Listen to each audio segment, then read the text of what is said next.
All right, we're live. Welcome to Virtual Temple Complex. We're having a roundtable discussion about just surviving and healing from MK Ultra. Some of the things that we've experienced, trying to help other people understand what these programs are doing, what's going on, and in a positive way, where we're trying to help other people understand there's something going on. I should probably wear headphones. But basically, we have the legendary Miesha Johnson with us today. And we also have Olivia James, who hasn't been on the show yet. And of course, we have Nathan and Brian, who, if anybody's watched this, you're probably familiar with them. And yeah, I kind of, I guess, wanna give Miesha a chance to introduce herself, and then also Olivia as well. So Miesha, you can start, and then kind of hand the microphone to Olivia. Okay. Thanks for having me on the show. And I do want to tell you that I started this whole journey in 1990, basically, with my support groups that I did out of my home then and through a um, UFO International Congress that I was part of as well. No, excuse me, UFO Contact Center International that I was part of. And so that's when I started the support groups, and the support groups have been very, very important to me. Um, it's my entire mission is to help people have a place to share their experience, to go through their experience with other people in a private setting, in a group setting that is private, I should say. Of course, never taped, never recorded, never no one ever talks about what goes on in there, or is not supposed to anyway. But it is one of my taboo rules, basically, is no communication about what's going on in the group and what anybody has said. So I do those groups. I did them for about 35 years now. And now for the last 11 years, I've been doing them online through virtual Zoom. Um, so I'm also a certified hypnotherapist. I also am a psychic reader to help people find out what the galactic planets of origin are, their mission, uh, in their own experiences and such of how they've had what they've had experience and what all of the problems that have come up in their life from childhood, whether they're problems or whether they're good galactic contact. So it's all different types, and my groups consist of many different types of groups. Um, so this kind of gives you a little bit of idea. The online groups, I have 3 groups a week, and they're all different topics. And then you also have books as well that people can find, and you have a website that I've linked in the description as well. Mhm. And books are extremely helpful for survivors, just as a tool and a resource. They've been helpful to me, so thank you for that. And yeah, if Olivia, if you wouldn't mind introducing yourself. Yeah, hi. I'm Olivia James. I have two published books called the Gray Mouse series. The first book is Gray Mouse Sex, Space, and Mind Control, and the second book is called Gray Mouse Purgatory, regarding MK Ultra, mind control, and various aspects of the programs. Okay, that was a great introduction. Very concise, very straight to the point. Um, so one of the things we're going to be talking about today, and if I kind of want to pass it on to maybe Brian right now, is this Project Oblivion. Do you want to maybe go into that a little bit, Brian? Yeah, well, I was doing a consultation with Miesha myself the other day, and I think it was on Monday. And a lot of I'm happy to share my own kind of little bit of like when I do consultations with people in the community. It's not necessarily just about myself. I'm always asking about myself in relationship to the full disclosure movement, right? And Miesha said, well, along those lines, she said that she'd done a session with Olivia, and that Olivia was happy to share this information with everyone. Otherwise, she wouldn't be sharing with me information about Olivia's session. But Olivia has been kind enough to share to come here tonight as well to share this about how apparently, and this is going to be the meat of our show here, during their session with Olivia under hypnotic regression, Miesha was able to speak with a handler of these dark programs, a handler in these programs who is handling or attempting to handle our friend Olivia here. And this handler apparently came through with a message that the other side that the handler works with they're launching an operation known as Project Oblivion to basically retaliate against all of us, especially the testifiers and survivors in the movement. Um, Sorry about that. In the movement, because we as a whole are making too much headway in terms of this information becoming more credible and known and accessible to the masses. And so, with that, I'd love to hear from Olivia's perspective as well, because I know Miesha might have had some. Yeah, it is. Let's let Olivia speak for a while. Yeah, hi. So I guess just wanted to say that I wasn't being handled by a handler. Yeah, It's yeah. an ability I particular have. I call it remote viewing, and I also call it hosting. So when I'm in a specific state of consciousness, and Misha has helped me with a lot of regressions. I've used other regressionists as well, but my main portion of my work is with her. What I do is I shift into a different state of consciousness, almost something akin to like a trance, but way more complex and deep. And in that process is how I'm able to allow various either different types of beings, let's just say, that actually use my body. And it's not just me channeling, they're actually using my body to speak and interact with present time. So that is how I have the ability to speak to handlers, to remote view records, to remote view government records, to remote view going into secret bases, things like that. That's how I'm able to do that. And when I do remote viewing, it's not just a basic scientific process of remote viewing with coordinates. It's something that I call remote viewing myself, because it's more than that. It's an actual psychic ability. And I don't recommend anybody else trying it. It's something that I can do particularly because it's very risky to try to go into bases, and to allow handlers to speak to you through you is incredibly risky. So I've taken that risk for everyone else. So that's how I'm obtaining this massive amount of information for other people and to release it to other people. It's my choice to do that. So what I did is, in this particular session, I was able to let a handler speak through me. And this particular handler decide, and you know what? Many of these handlers, they're not afraid, because they always tell me we can say whatever we want and that no one's going to believe us. Everyone's going to think we're crazy. And, it's just going to, there's no problem doing it. They've never been afraid. Anyone I've ever talked to, none of them have ever been afraid of what they think we could possibly do with the information that we've obtained. And when I'm doing this, I also do something called talking to someone's brain. So I'm not just talking, to, a piece of them. There's so many different parts of a person that you can speak to. I'm talking about the front personality, a different alter, part of their brain, part of their higher self, their spirit, their soul. There's so many different pieces to it.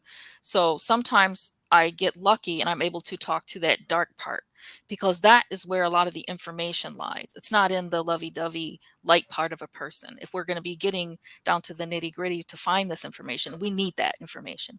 No matter what, if they cuss at me or, threaten me, that's fine. So on this particular day, we were able to talk to a handler, and this particular handler saying that are working on getting, at the time they were working on getting the green light for a new project called Project Oblivion. And I knew it was that because as soon as I went to this place, that's the first word that came to my head: Oblivion. And they pretty much said, we are going to blow up your lives. Mhm. And that's what they want to do. They said our movement, no matter what anybody thinks, is becoming very powerful, because we were, everyone was so used to us talking about things, that they considered unbelievable and almost like entertainment. But now they said the movement is picking up a lot of steam, and the fact that many of us are becoming rational, and people are seeing us as more rational because that's what we are. But they're actually, supporting that, type of behavior and the way we're acting now. So this is why they feel it as a threat. And they specifically think that people that are talking about off-planet programs, black ops, things like that, we're the main threat to that. And I did see a list they showed me, and the list was so long and there was so many people on it. I couldn't, there's no way I can memorize all that people by just like one shot of looking at the list. But there were people on their names. I saw my own name. So it's a huge list. You There's saw so my many people name. on it. Yes, there's so many people on Mhm. this list. Mhm. So they said that these are going to be the main targets. And one of the biggest targets is going to be podcasters. And there's, specific people in the community that have been actually working really hard to allow a platform for everyone, no matter no judgment, anything. So they said that's going to be a major target for them, is anybody that's allowing everyone to speak without judgment. There's some people that pick and choose who to have on their show, and that's completely fine. That's their show. But they said that the main people that are going to be targeted are those that are just giving so many people a voice that would have never had a voice if they hadn't give the opportunity to speak on a particular show. And they said it's just picking up so much steam and moving so quickly. They said they really decide that they have to crush this now. There's no opportunity except for crushing. There's no other option except to crush us. And they said, we will crush your movement. They said, we will do this. And so they said they're going to come at us pretty hard once they got the green light on it. And this was months back. So they definitely have the green light on it. We're going to see a lot of attacks in terms of medical attacks, like health attacks. They're saying we're going to see a lot of mystery illnesses pop up. And they actually said it's through the phone. That's what the handler told me. I can't guarantee that that's true or not. He said, there's stuff in the phone frequencies or something that's going to be affecting us and causing, not only gathering intel, but also, causing some type of health issues. And there was a particular issue that the handler was saying, is that he actually said that they are using a specific software program called Spider Tracks. And this program is to track the connections that have been made within our community. So as soon as you talk to somebody, they've tracked it. As soon as you say something to somebody else, they've tracked it. They've tracked all of it. That's how they do it with this computer software program. And it was created. There's a subcontracted agency that's running this that bought the contract, and they're called Roundtree. So they're the ones utilizing the Spider Tracks program to maintain intelligence on the entire, what I call the network. So they're really working hard at making sure they know who's, picking up the most followers, or whoever people are listening to, who's gaining attention based on this.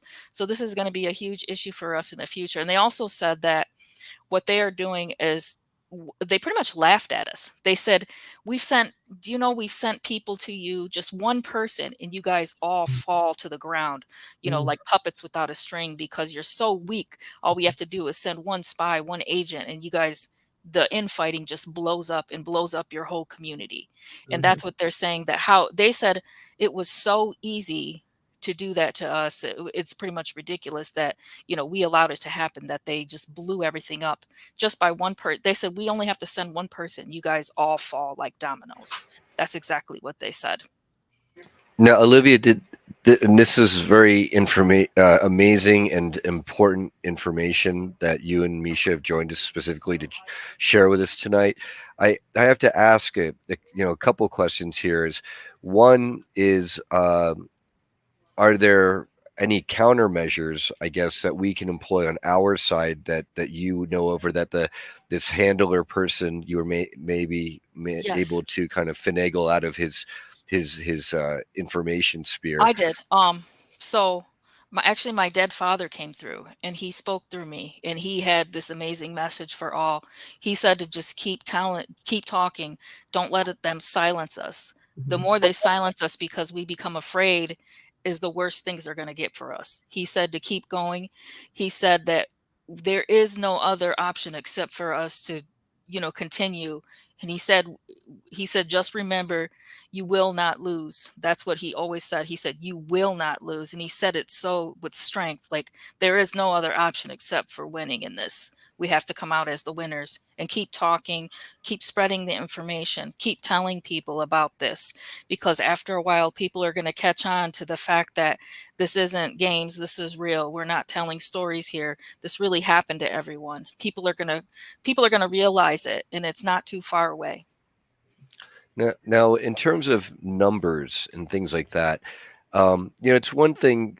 This is total speculation on my part, but it's one thing to have a community of experiencers and testifiers starting to go out on podcasts in the tens, and maybe the dozens. But once you start to get into the hundreds, and then you're starting to hit into the thousands, I have to ask, what is the capacity of the other side to really bring the heat on thousands of us all at once? Like, how do they expect that to work, honestly? Easily. They expect it to work easily, like it has worked easily, because they've won so far with all the way the community, what has happened to our community. They've won so far. They see themselves as Our winners. community is very divided right now, and I've been saying a lot on my show. And like, actually, the whole point of this show is to invite people who maybe disagree or whatever, to try to hopefully get them to get along and just try to. It's kind of a call. We're gonna call it the Unity Project, but there's like a million things called that. But I've noticed that myself, and just how, like, it turns into like a bunch of different people at their little lunch tables, and they've got their little cliques, and they're people very possessive of who they have on their show or who they don't, and if they cling on to some sort of narrative or whatever, then they get obsessed with it. And sometimes it's true. So I mean, it's hard. It's hard to judge. But what I'm getting at is basically, it's like the infighting has come to a point where that's what they want, exactly what they want, because what they fear is us being united and creating a large cohesive movement. If we just got a bunch of little things over here and over there, and the lunch table effect, as I'm calling it, like, if we have that going on, then it's very hard for us to make an impact, because especially a lot of people are like, well, their information conflicts with mine, and they argue with each other. And then that's what the public sees from the outside, is that all these people are disagreeing, they're not getting along. And it further contributes to the narrative that we're all a bunch of kooks and we're all crazy, and it just doesn't help anything at all. Yeah, and they said one of the main themes that they're going to send to us, the handlers said, that is the theme of betrayal, because because of how destructive betrayal is to the human psyche and to the community. That's one of the things that will destroy us, is betrayal on in any level. That's what they told me. So that's the theme they're going to push on us moving forward. Now, I like to speak to this because, I've only joined the community as an organizer advocate within the last 2.5 years or so. And I've already seen the level of division and infighting, but really the level of unhealed trauma, as people at the same time are recalling the traumas and the memories associated with those, and then dealing with the alters and each other, the relationships of trauma bonded twins and things like that, and that's been difficult enough, for sure. In terms of the themes of betrayal, we've definitely been seeing this in the community, but I also want to say that over time, we've been getting much more wise to this and how to deal with this in a principled manner, so that we're not turning it into personalities, but it's more along the principles of what is consistent with the needs of advancing the movement and what is not.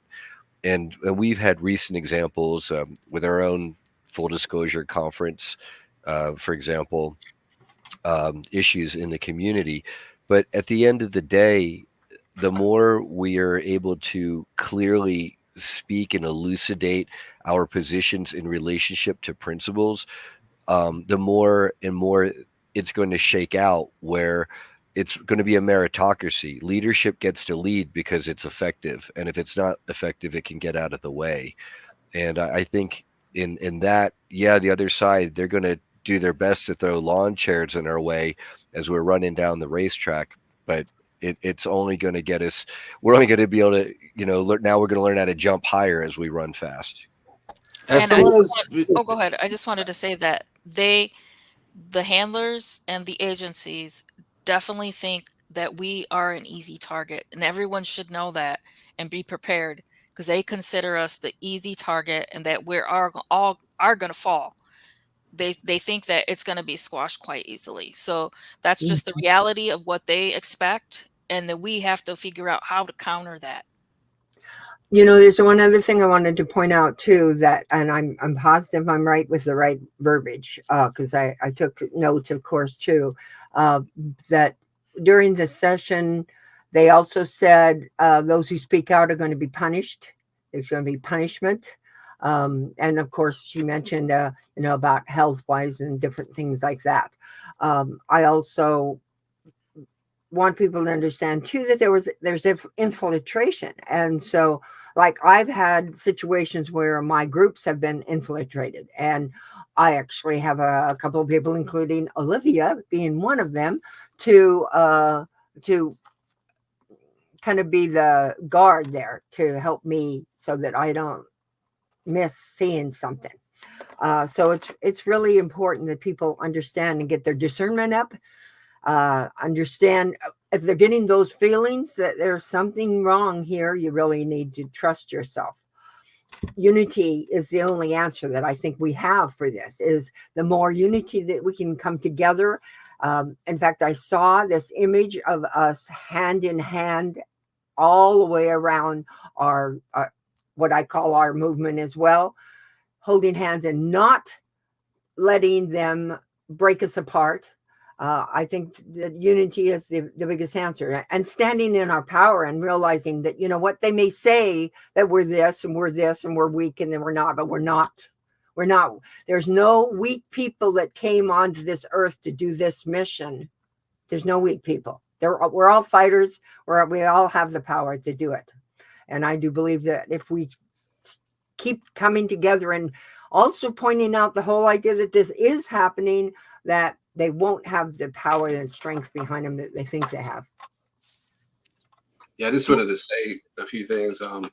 Thank you for everybody for coming here tonight, and for everybody who's here in the chat, and for everybody who watches us. Olivia, when you're talking, I got chills going through me, because not only was I told most of the same things that you were by the handlers that I've dealt with after you were told that, but I literally feel like that I've stepped in the middle of a minefield, because everything that I wanted to do as far as trying to fix this community is in opposition to what everything that they were explaining to you. And the moment I started to do this, I mean, they were going after me before this, but just in the last couple of weeks, just in the last 10 days, I had a guy try to run me. He sideswiped my van. He left a scratch on it because he was trying to push me over to the other lane.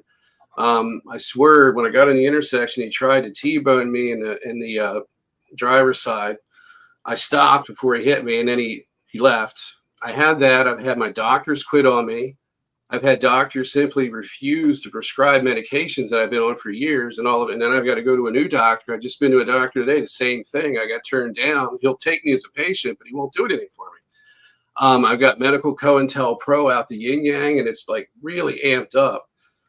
Health wise, I've got more neurological pain. I'm having trouble walking, and it's like I'm being hammered. And they hijacked my GPS today, which I've never had that happen before. It was weird.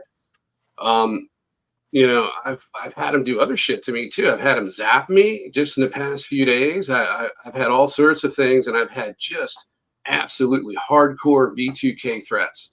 I mean, they went from trying to be nice and then trying to, to use that strategy just to set me up for something. And now it's just we want you to kill yourself. If you don't do it, we're going to kill you and we're going to shut you up. And it's gotten really nasty just by doing this podcast. So we are literally taking on the beast right now. And it really has to be a little bit unnerved. Now, I usually don't get that way. It's just because I've had a bad couple of days, and just hearing that, it's just like, wow. And the other thing too, just one last thing.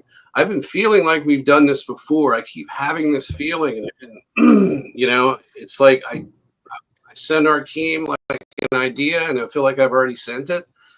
And now I feel like all this has already happened, and it feels like I'm going to die at the end of it. So I don't know if it's 5 years, 5 weeks, 5 days, or what, but it feels like this is it.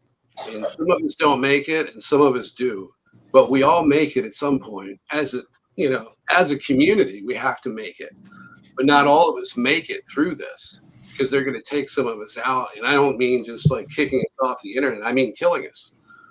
So that's what I was gonna talk about some of the illnesses that the handler kind of expressed that I was able to pull from his brain, and that was there's going to be a lot more incidents of issues with blood vessels, chambers of the heart, blood clots, fibromyalgia, nervous system disorders, skin conditions. So that's not something that we usually talk about in the programs, but those are going to be some of the newer um, tactics or strategies that they're going to attempt to utilize on us during the Project Oblivion. So that's just a few of them that I was able to pull from his brain. Caused by psychotronic weaponry, Olivia? As far as I couldn't see the exact machine that they're using, that's just what I pulled from him in terms of the next strategies. So it could be from a new type of technology or something they already employ.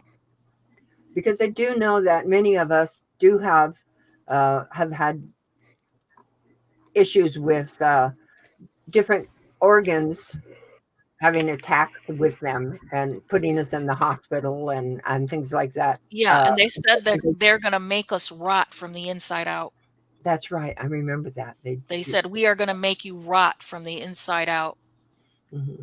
Now, Olivia, I'd like to ask here, and many people in the community are very, very hip. Hey, Catherine and everyone, and hey, Robert of Typical Skeptic Podcast. Hey guys, good to see everybody. Good to see you. You dropped into a heavy one here.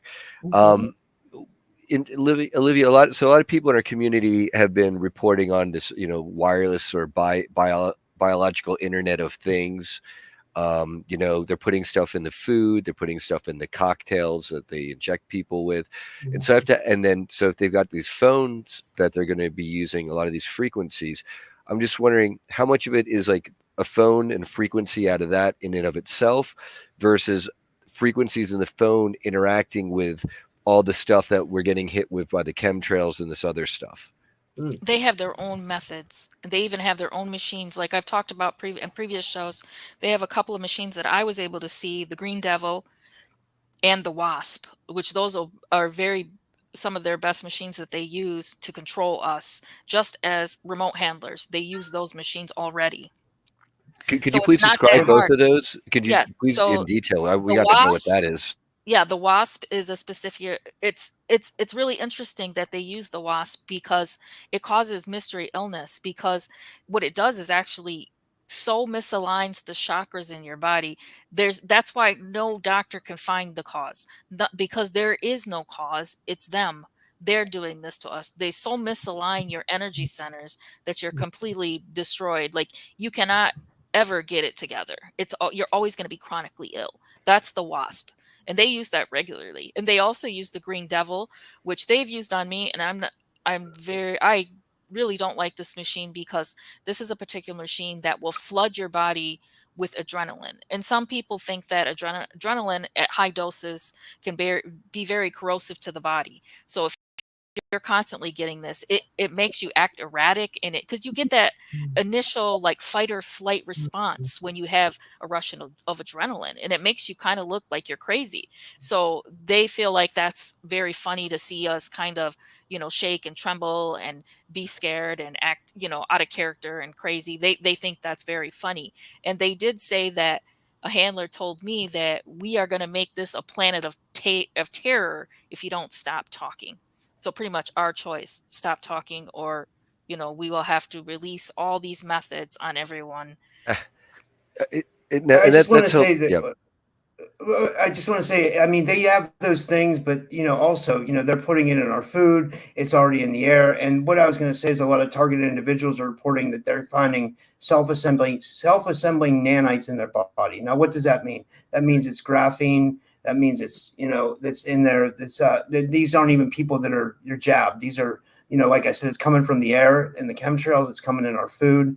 They're hitting us in many different ways. So what I would say is I think we all need to band together and try to find supplements that aren't tainted, things like resources for us to heal each other. That's what we really should be focusing on, because we know they're trying to hammer us, right? We know they're trying to kill us. That's not even a question. We just need to find solutions. That's what I had proactive, because I was being attacked in my liver, and I really feel like it was a targeted thing. I thought it had to do with like my relationship, but also I felt like it was a targeted thing. So I was proactive. Matthew Morning was really helpful with that too. And a couple other people, Priscilla and Selena, and like the energy healers and stuff like that. So you can use a combination of things. You can use energy healers. You can use supplements. You can use, get your water as fresh as possible. Make sure you're getting the best foods. You know what I mean? Because it's in everything. I don't know if I made any sense there, but I'm just trying to help. I don't know. Well, that makes a lot of sense, Robert, because a lot of the supplements that are popular in our circles include parasite cleanses and heavy metal detoxes, which some of these things are known to help combat the nanotechnology. And recently there's been video circulating of nicotine being used to basically totally dissolve nanotech in like little test tubes. But I wanted to ask Olivia, these machines, like the Wasp and the Stinger, or I forget the other one, what do they look like, and then how are they used against us? Like, how do they target us? I don't know what they look like. So there was a session that me and Miesha did together. What I wanted to see my remote handler. So I was actually able to use the ghost dimension to travel to his house. He lives on the East Coast. And these are remote handlers, and they handle a caseload of about 33. So many of these people, they have a pretty low caseload, and their cover is a medical insurance company. So you'll never know who they are, and they pretty much work out of the home. They stay safe. They collect a really decent paycheck. And when I talked to the one that was working with me, he was a total jerk. He just said, pretty much, I don't care what you say. And I walked up behind him, and these are trained individuals. These are trained assets. So whatever ability I have, he has something similar. So he wasn't afraid. He knew I was there. He could almost talk to me in my own mind. So even walking up behind him, I was so close to him, I could see the hair curling on his shoulders. That's how detailed that was. That's how close I was to him. Pretty much put my astral hands right on his shoulders. And I saw that he started typing. And he started typing saying, because he knew I was there, and he said, the asset is combative, and she's presenting with ill intentions and journeying towards memories. So remember that, because that means just the fact that I was trying to get closer to memories was a huge threat to them and what they wanted. Me and Miesha looking for memories was a threat. So when I got up behind him and saw that, after that, he said measures will be taken.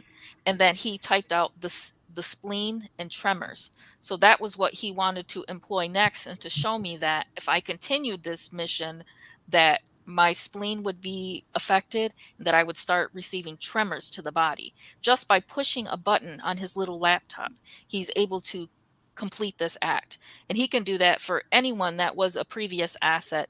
All of us are assigned, as far as I saw, all of us are assigned to one of these remote handlers, and they're all over our country and maybe possibly even the world. All they're doing is sitting in a room by themselves behind a computer. These are the guys in the chairs that we think are this huge major threat. These are people just sitting behind a chair.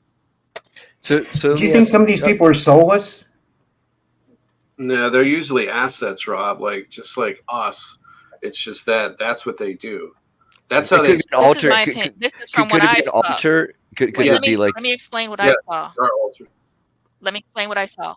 There is actually a handler division.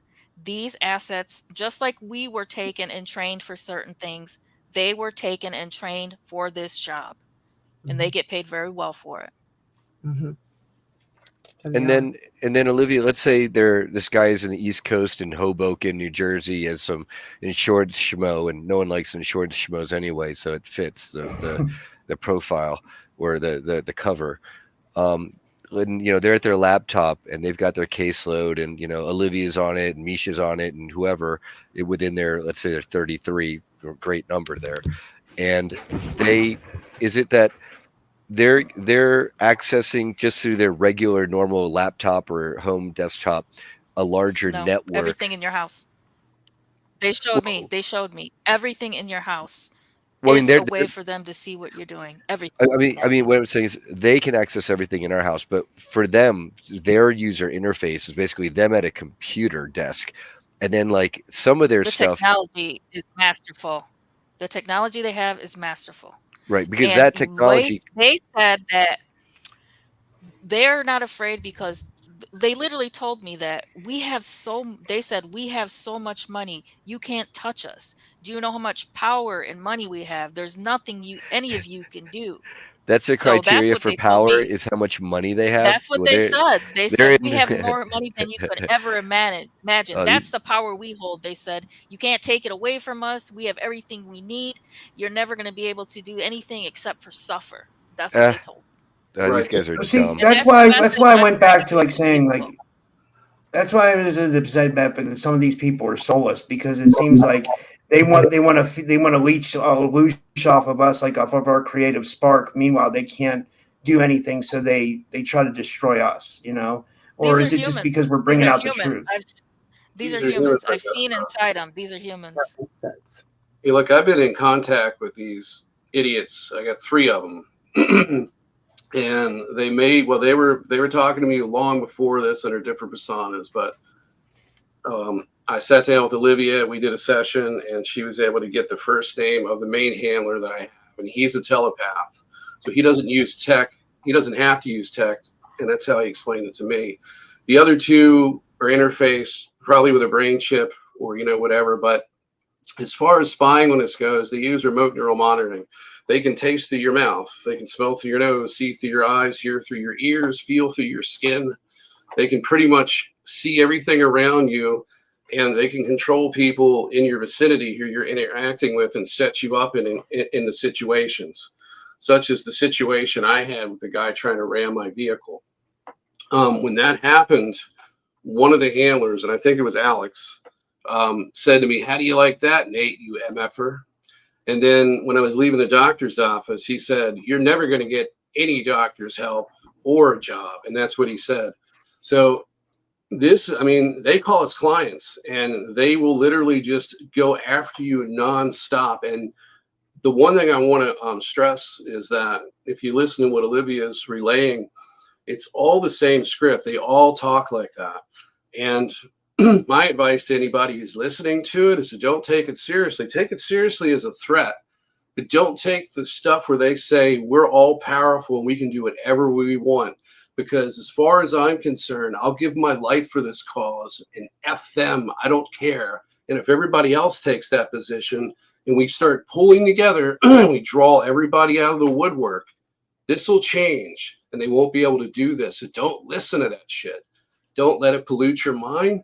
Don't let it get you down. Don't let it discourage you, and don't let it make you fearful. Anyway, that's what I have to say. So I was going to say that a lot of these handlers, the remote handlers that I've seen, not all of them really are the same, and they don't have the same script. Actually, they don't. I actually was able to host one of them who actually, this was really strange. He was actually really nice, and I don't know why he was that nice. I was doing it for a friend, and he pretty much said that, he's like, if you guys, he said, he's told this person, he said, if you don't want me to be in charge of you anymore, let me know. I can find somebody else. But he said, the next person could be worse than me. You have to make a choice. Do you want to be handled by, somebody soft? So I feel like it's really manipulation. He was saying, do you want to be handled by somebody soft, or do you want somebody worse than me? I got So, that same whether line. he was being nice or not, it was, him trying to me, manipulate the situation and say, he said, no matter what, there's going to be somebody else. So, make your choice. Who do you want? You want me or you want the next guy, kind of thing. So that's kind of what I heard in my mind anyway. That's the way I interpreted it. To help bring up more examples for the audience, just so they realize how real this is, and to give a shout out to our good friend Drago Reed in the community. He like many others, spoke at our conference in July and suffered retaliation afterwards. And I know Miesha also, during my discussion with her on Monday, I know she has a lot to share along those lines as well. But I know for a fact that there's a mutual friend of Drago's and mine who she was telling me that she a couple of months ago now was literally getting voice to skull, where the handler voice was telling her basically she needed to attack Drago's reputation, or somehow go after Drago. And she said that this voice was bugging her over the course of a day or two, over a weekend, I think it was. And she told this voice, no, no, no, go away, F off. And not 15 minutes after the voice stopped talking to her, this person, another person in the community who very publicly has come out saying ridiculous allegations against both Drago and Laura Eisenhower, which don't even make any sense to anyone paying attention. But that's how they use people against, but again, that I like to point out that that tactic didn't work. No one was scared off from Drago because some faceless person was writing 5-page long rants at a time about him and Laura.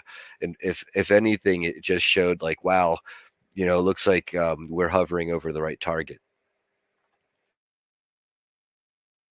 I've talked to several people in the community leading up to the conference, Brian, and the same thing was happening with them. They were doing it with me towards you. They were doing it with me towards other people. And I know they were doing it with those people towards me or some other people. So they've been doing this to everybody.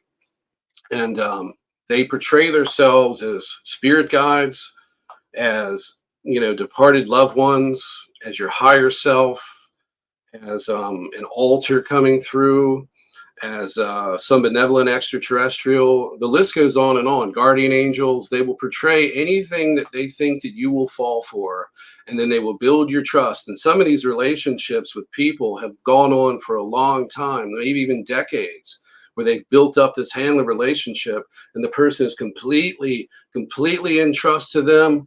They don't question anything. They feel that they're getting love from them. And then coincidentally, as soon as this conference comes up and this big division takes place, all of a sudden, all these people that have been talking to these beings are now being told by those beings that the people they've been associating with all along are these horrible people. And they never said anything all that time before that. Everything's fine until somehow we start gaining some we start gaining some traction with breaking down the cliques. And then as soon as that starts, they just hammer the shit out of us. And it's such a childish way to take us down. We should be ashamed of ourselves. We need to put a stop to this shit. Absolutely. Right now, that's why we need to do this. And we need to get other people to do the same thing. We need to wake people up to this agenda and explain how this works. So one of the things I was going to do at the conference was talk about this shit. But it was the wrong timing for it. All this stuff had to blow out first. So here we are right now. What are we going to do about it? I just wanted to put in there, part of it is intelligence gathering. So when we do this, we can have modes of analysis. So I think even things like this, getting individuals in the community to sort of attack each other kind of thing, we could give it a name, like this type of program that they're using. And that way we have a common language so that we can explain these things easier and we can identify it. We can build the criteria. So something like, I think we did it, and you even did the graphic for it, Arkeem, with the spy versus spy, the black spy and the white spy always going one after the other. Even if we go, that's spy versus spy programming, and we just give it that name, now we have another analytical data point that we can do, that we can reflect on easily when these things are happening to us, because we should be looking at as well, like we were talking earlier about things like the psychotronic weapons and things like the adrenaline rush. Well, imagine you're combining something like B2K. Now you can give a person an adrenaline rush as you're manipulating the physiology while you're also working in the brain. Now combine that with another program, I know somebody labeled once like a catcher program, and this is like the hyper religious programming sometimes that comes in when a person starts to also have their energy go up and understand things. They'll divert them by turning it into a type of religious programming, whatever their thing is. So now combine the religious programming, like this catcher program, to do this. So now they're starting to say, oh no, it's not been aliens all along. It's all about demons. and they got them like into this sort of like Christian programming, just as an example, right? Now they're combining that with the V2K, and they're combining that with the physiological stuff, and maybe just for kicks and shits and giggles, they'll throw in a good old-fashioned physical abduction by the military, where they throw in some type of contraption or whatever else as well. So now we're breaking down how it's working, because it's happened to me too. And I'm ashamed, because it's something that kept me away from the community for years, was when I was targeted, and then they used me in this way, starting to do these, like, you know, I won't go into all of it here, but the point is it caused disruption in the community, and then it got me to leave it. And ultimately, combining it with things like gang stalking on top of that at the same time, like, it's really about trying to like get these people to completely unravel. So like now, even when I see some of these people who are making like the hit pieces against other people in the community, I have a certain level of empathy and compassion for them, because I feel bad that they don't realize they're being caught in a program. They're actually being used as tools in this Project Oblivion, and they don't even realize that they actually think they're doing something good. They really believe it. And it's because they've got all this weaponry targeted at these people, and they don't even see it. So that's just what I wanted to add. Isaac, Maybe- someone Sorry. Go ahead, someone in the Don. Or go ahead, Brian. someone in the chat asked what are the solutions, and just there are many levels of solution, but one of the main ones really is it comes down to discernment. And I believe that the reason why a lot of people get recall as they get older, it's because the programming is breaking down as people are living life here in the 3D world beyond the handlers or MK Ultra training them or trying to break them down in the beginning. And all the things that they were told at those young formative years just don't make sense anymore when you become a sovereign adult trying to navigate the real world. And when you have those levels of discernment, that can help get you to the point where if you're getting V2K'd with negative messages, you've got the discernment to fight them off. Now, I don't know how effective that is. Let's say if you have a handler trying to push the thoughts into your mind. But my understanding from Christopher Jacobs and Joanna Michaels, good friends of ours from the lifting.net and also presenters of ours, Christopher says that the things that drives handlers the craziest is like when you're at your conference and you're presenting and they're trying to like distract you and hit you with the beam weapons or blank your memory as you're speaking, and you act like they're not even there doing nothing and you don't even freaking notice it, and you give your best on that stage, and that's what really pisses them off. And can I follow up with that, Brian? I was going to say, I think the number one thing that we have to do is we have to stick together and we have to network. If you're having a problem, you need to go to your friends and tell them what's going on with you. Like I did in my situation. I'm still having issues, but I mean, like, you know, like, I think the more that we talk about these things and the more that we actually stick together and we be there for each other. So it's not just sticking together, it's networking and being there for each other. That's so important, because that's what as you see, that's what they're trying to do. They're trying to divide us, right?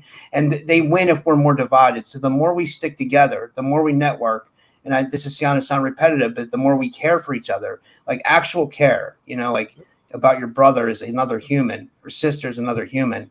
That goes a long way, you know. And just if you can sense, a lot of times you'll get psychic senses about if your friend's not feeling good. You should act on that. Like if I get a sense that Nate's not feeling well, sometimes, because me and Nate talk a lot offline, and I talk to Dan a lot offline, and you know, like I can sense sometimes when they're not feeling right, and I might say something sometimes, and they'll say something to me, you know, like it's just like I think it's just kind of being there for each other. I don't know if that sounded corny, but I think it's what we need to do. No, it sounded very strong, not corny. And Yeah, it doesn't sound corny at all to me. No, what sounds corny is when you do the opposite and you don't talk to each other and you act ridiculous and submit to. Yeah, that's actually way more corny. Yeah, right, exactly. Yeah, you sound like a strong leader, Rob, and thank you for being a pillar of the community. yeah. We all really appreciate you. We all really appreciate you, Rob, for giving everybody a voice and doing what you do. You're very important to this movement, and we all really admire you, man. thank you for what you do. Oh, thanks. That means a lot. That means a lot. It's shows like this that are going to really do a lot of, good, I think, like with us all coming together, that's why I try to have the big gatherings and stuff too on Halloween. And I'll probably do one on New Year's too, because and then we have shows like this where you guys are having different people every week. And I just want to say, Nate told me that this was going to kind of be like a tribute to Miesha. And, like you guys know, I have Miesha on my show all the time. Miesha comes on my show and does readings. And Olivia also comes on my show, and our team does too. You guys all come on my show a lot, and you guys make up my show. If I didn't have you guys, I wouldn't have a show. So thank you all. But one of my best memories, honestly, is when I was at the Full Disclosure Now conference, and I didn't even know if I was going to make it, and I made it somehow. And then there was the two stages, and I walked in the second room, and I saw Penny Bradley, Sean Bond, and Miesha. They were having a group meeting, and there was some other people there that I didn't know, but I got to sit in on a meeting and have a meeting with Penny Bradley, Miesha Johnson, and Sean Bond, and it blew my mind. It was amazing. So thank you, Miesha, for all you do, and I consider you a really good friend. Yeah, that was a support group meeting. Yeah, I was really glad that you came. Yeah, I got something to say, Miesha. I had a whole different plan for this podcast, right?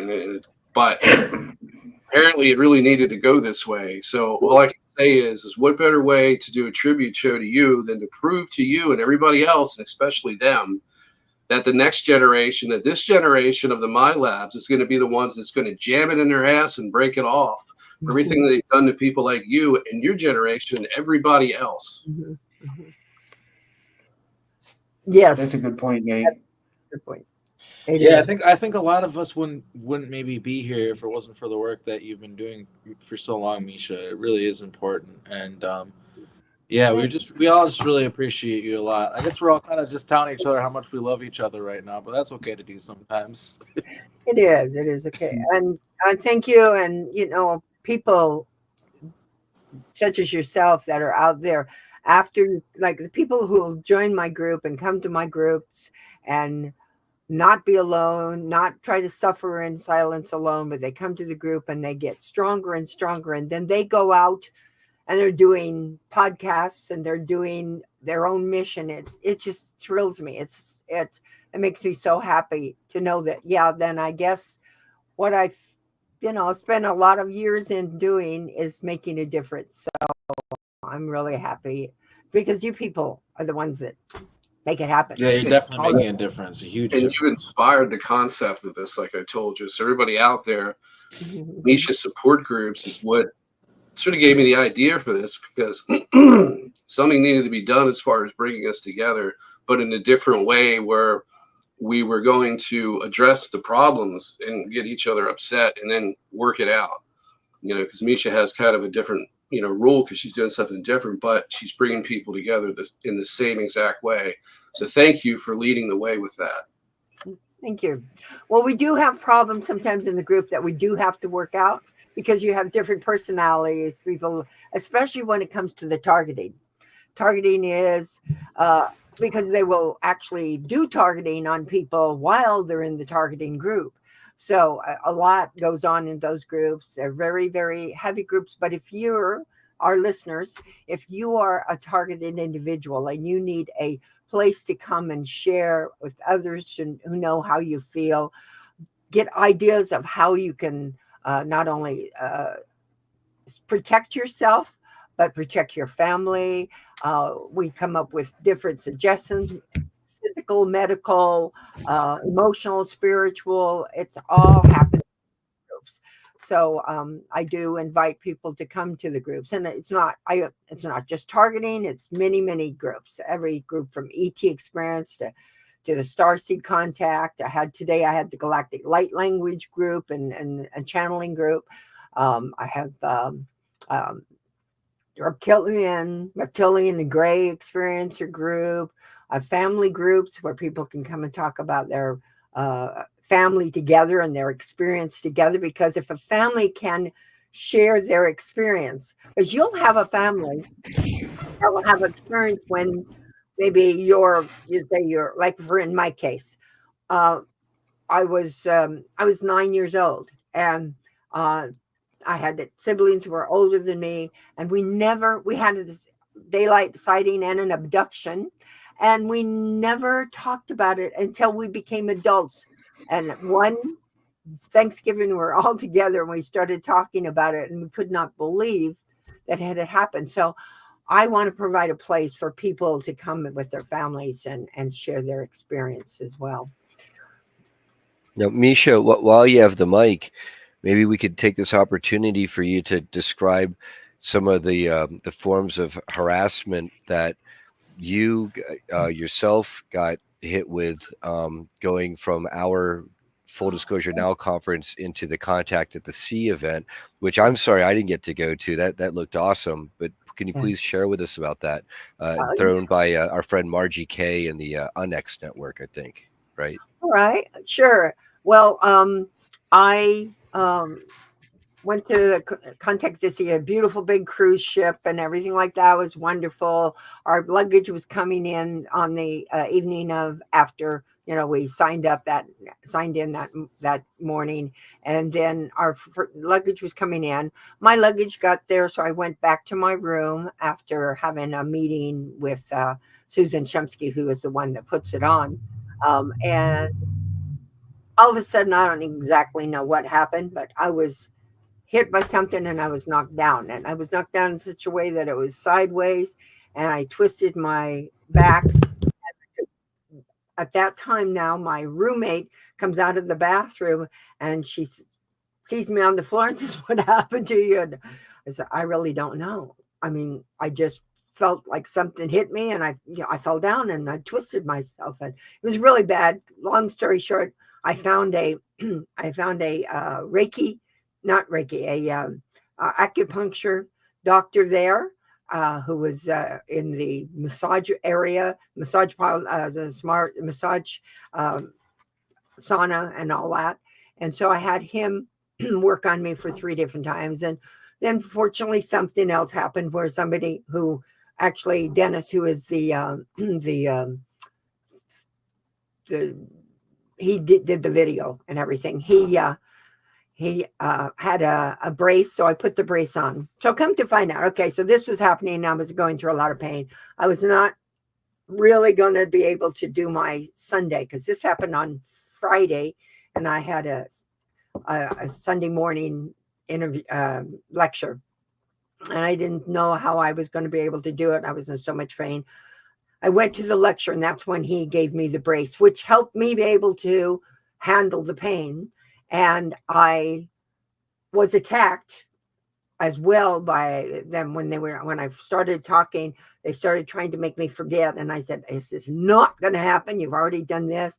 I'm going to just talk." And so I talked. I even told about Project Oblivion and got that information out. And then come to find out that 2 of the keynote speakers both had falls. One hurt his knee really severe and couldn't come on the cruise. Another one had a fall where he hurt his back. One of the women who were a speaker had a fall and during the cruise and had to get off the cruise and get back to a hospital. And then another speaker fell, but fortunately he said, I tripped on something, but I don't know. There wasn't anything there. I was just walking, and I didn't trip on anything that I know of. But next thing I know, I'm down and I'm sliding across the slick floor. So he landed in such a way that he felt like he helped himself. But we realized that they were after that cruise. Now, I've been on 2 other cruises, UFO cruises with them, and never anything like this has ever happened. This time it happened. We had a lot of dissension and the little clicks going on that I'd not seen as much. And it was the strangest conference I'd been to. So I finally came out of it and had more work done, and now I'm fine. And Miesha, I mean, wow, that's, first of all, it's incredible. It sounds like you just named off like 6 people who got the sucker punch from nowhere, which is a really beach move, I guess I would say. Yeah. That's very, very dishonorable. But then not only that, it sounds like you're saying that the cruise, the contact, the event itself was attacked in other ways where maybe other people are getting voice decay to skull technology to cause them to be cliquish or negative to certain other people on that same event. And if it wasn't for this type of interference, things would flow a lot smoother. Absolutely. Also, it was funny because there was a pretty good group of people in the exhibit room, and we could not believe it. No, they made an announcement, but nobody came in. Or nobody. Every single one of us lost our butts. Part of the expression on it. You know, you spend a lot of money getting there, and the other expenses and things like that, and nobody made any money back. Didn't sell books, didn't sell T-shirts, didn't sell anything. Really, not much of anything. It was really it was like we said, well, what did somebody put a note that said, a sign that says, "Do not enter this room"? We just couldn't believe it. We're sitting doing readings with each other and things like that. It's crazy. I did see a few of that stuff happening at Full Disclosure too, where there was interference as well. Yes, and I can talk about this. We're not going to name any names here, No. but somebody that from what we've gotten some done readings of our own with skilled psychics and people like Christopher Jacobs, among others, in his contacts, basically told us the information that it seems like one of the people at our conference was hit with a frequency or tone, which within the hour reactivated a dormant implant in this person. And then they utilized that implant to perhaps voice to skull attack him to make him think that another attendee presenter at the conference was somehow negative and an enemy of his out of the blue, which took everybody by surprise. So that was a main instance, and I would chalk that up to this. And then what makes it even more sinister is that it might then be that not only is this one friend of ours in the community being targeted through this implant, but then they might also be working with people in our community who might, I'd just say, that might be compromised, and then that might further open this person up to manipulation. And these are the things that we have to deal with in our community and be mindful of and be patient with each other. We do. And we have to realize that there's an enemy out there, and that we have to, I think it's really important for us to stop and think and listen and think that maybe these things that are happening within these conferences and conventions and such, and the dissension that's happening actually on Facebook and all of the other places too, that it could be somebody who is handled. They're being handled. They are triggered. They are a sleeper. And have the unity that keep together. Discernment, very, very, very important. That's the very number one important thing to do. And then we have protection. We do have protection on our side. For example, John Whitberg, and I have his permission to share this with the community because we're talking about doing crowdsourcing here to then do remote viewing of who's attacking us and who they work for and how we can counteract them. And very recently, basically, John in his house with his family that he lives with, they have a gas line that runs up into the attic, I guess, because they may have a heating unit up there on the top floor. And John says that he woke up in the middle of the night to hearing some kind of weird sputtering noises. And it turns out that it looked like somehow the gas line caught fire and was catching stuff in their attic on fire. And if he had not woken up at that time, they could have all been crispy critters. And what he suspects is that he had protection, that people or guardians that kind of woke him up psychically to let him know, okay, get up, you can't sleep through this? I'm glad you pointed that out, because in my opinion, what I've found, that if we can connect with our guardians, our protectors, our galactics, our angelics, whoever you're working with, and really protect with them, then they will be protecting you. I have some protectors myself. If it wasn't for them, I wouldn't be here.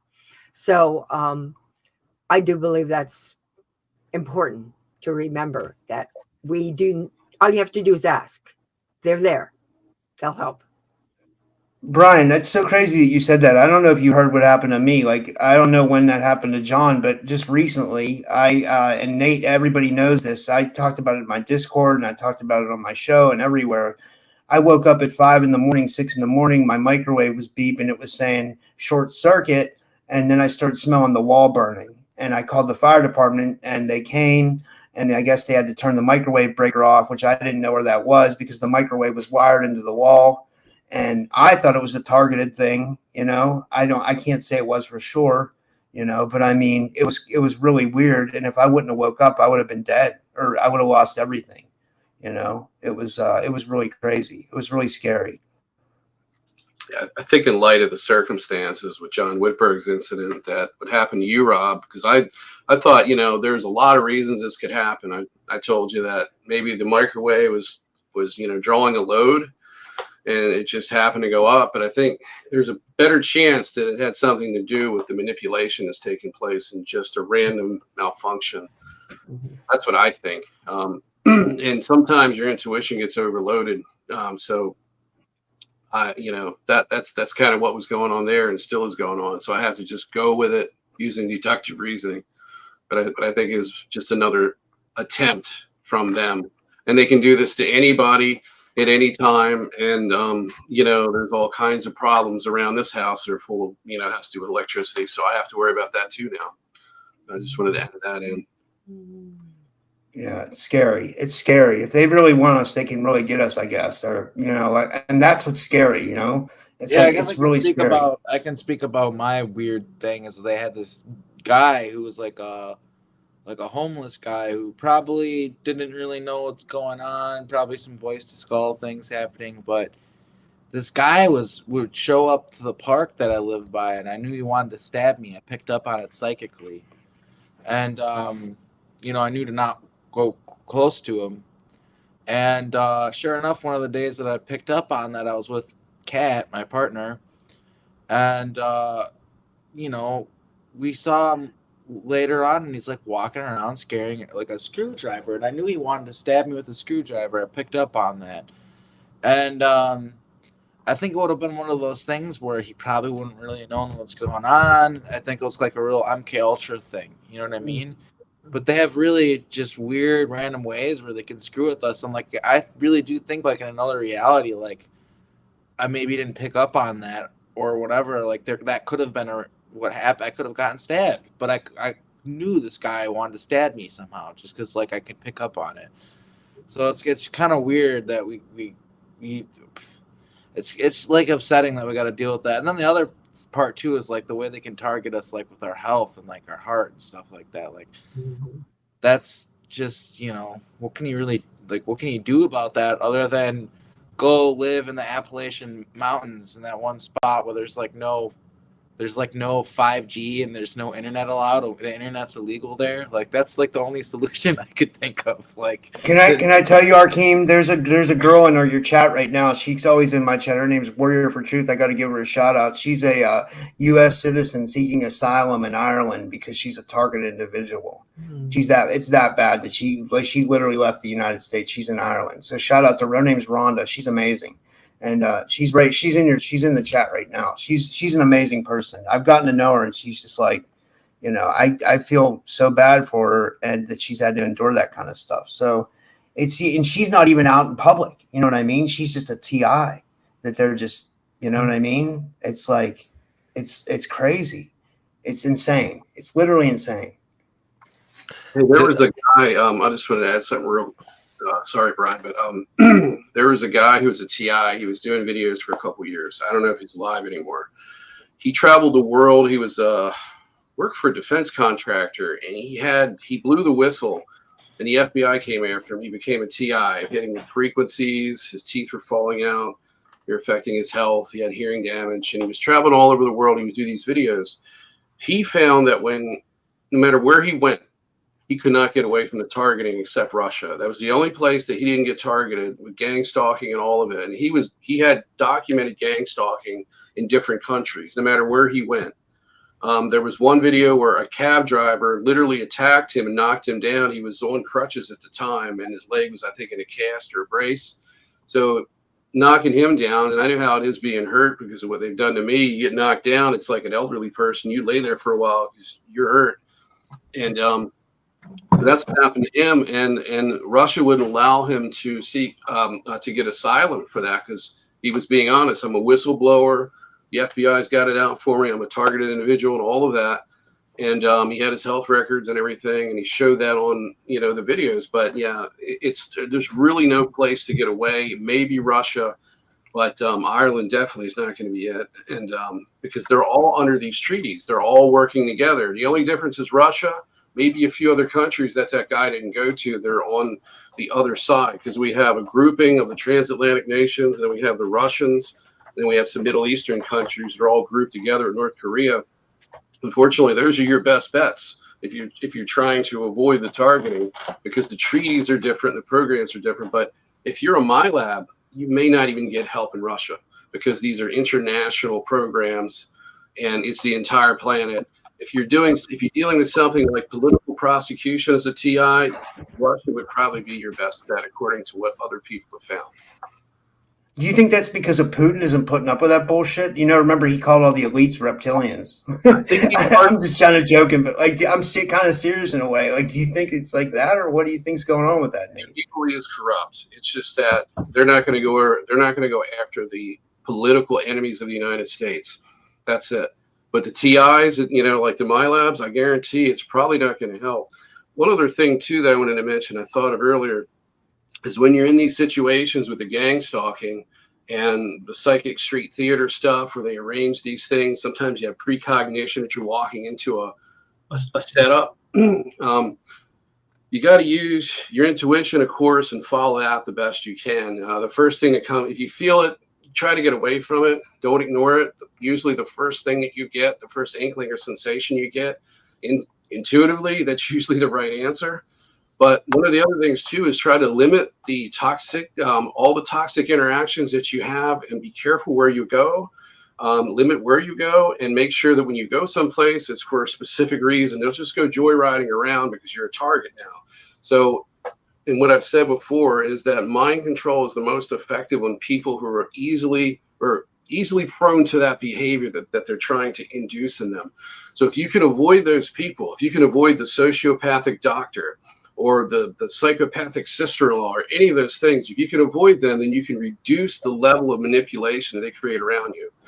So that's your best strategy there, but you're not going to get away from it because they're pulling the strings of everybody. And we're in a simulation. We're bound to 5 cents. Well, one of the things that's really sad that can end up happening if you're become a little too obsessive about like avoiding people and stuff is like you can end up becoming very isolated. And that's like the last thing that, I mean, it takes your power away from you to be isolated. And I feel like that's kind of happened to me in my life. I think that's the purpose of the TI program. Yeah, like I feel like I've become very isolated, and I'm afraid.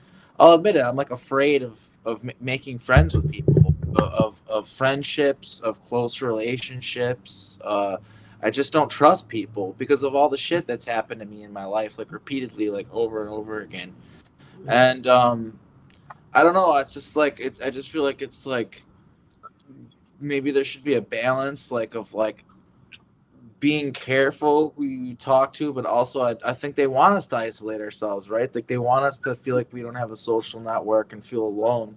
So we shouldn't do that. And I'm not just talking about like other survivors. I mean, like, just like you should be able to go out and meet up with your friends where you live and do stuff and have kind of like a normal life. Like, and I think that's what they really attack. Like, I think like they're maybe getting more bothered now by us talking because people are starting to take us seriously. And the thing that goes hand in hand with that is like when people see us out in the world and we're like normal people doing normal stuff with normal lives. We got kids, we got families, we got, you know what I mean? When they see that, they don't like that. Like, they don't like that people see we're normal people, because that gives us more credibility. So I feel like they intentionally try to isolate us, try to make it seem like we have no friends, try to make it seem like we're social misfits, like we're weirdos. And yeah, we shouldn't, I'm talking to myself here, I'm getting emotional. We shouldn't let them do that to us. No. Yeah. And, I just wanted to throw one more thing out. You can have the floor, Brian. What he was saying is true, but that's what I was saying. You got to kind of like keep those positive people around you, and you got to build these networks, and you got to do that in society, because you need those people, the normies. You got to do that with them, and you got to do that with people here in this community.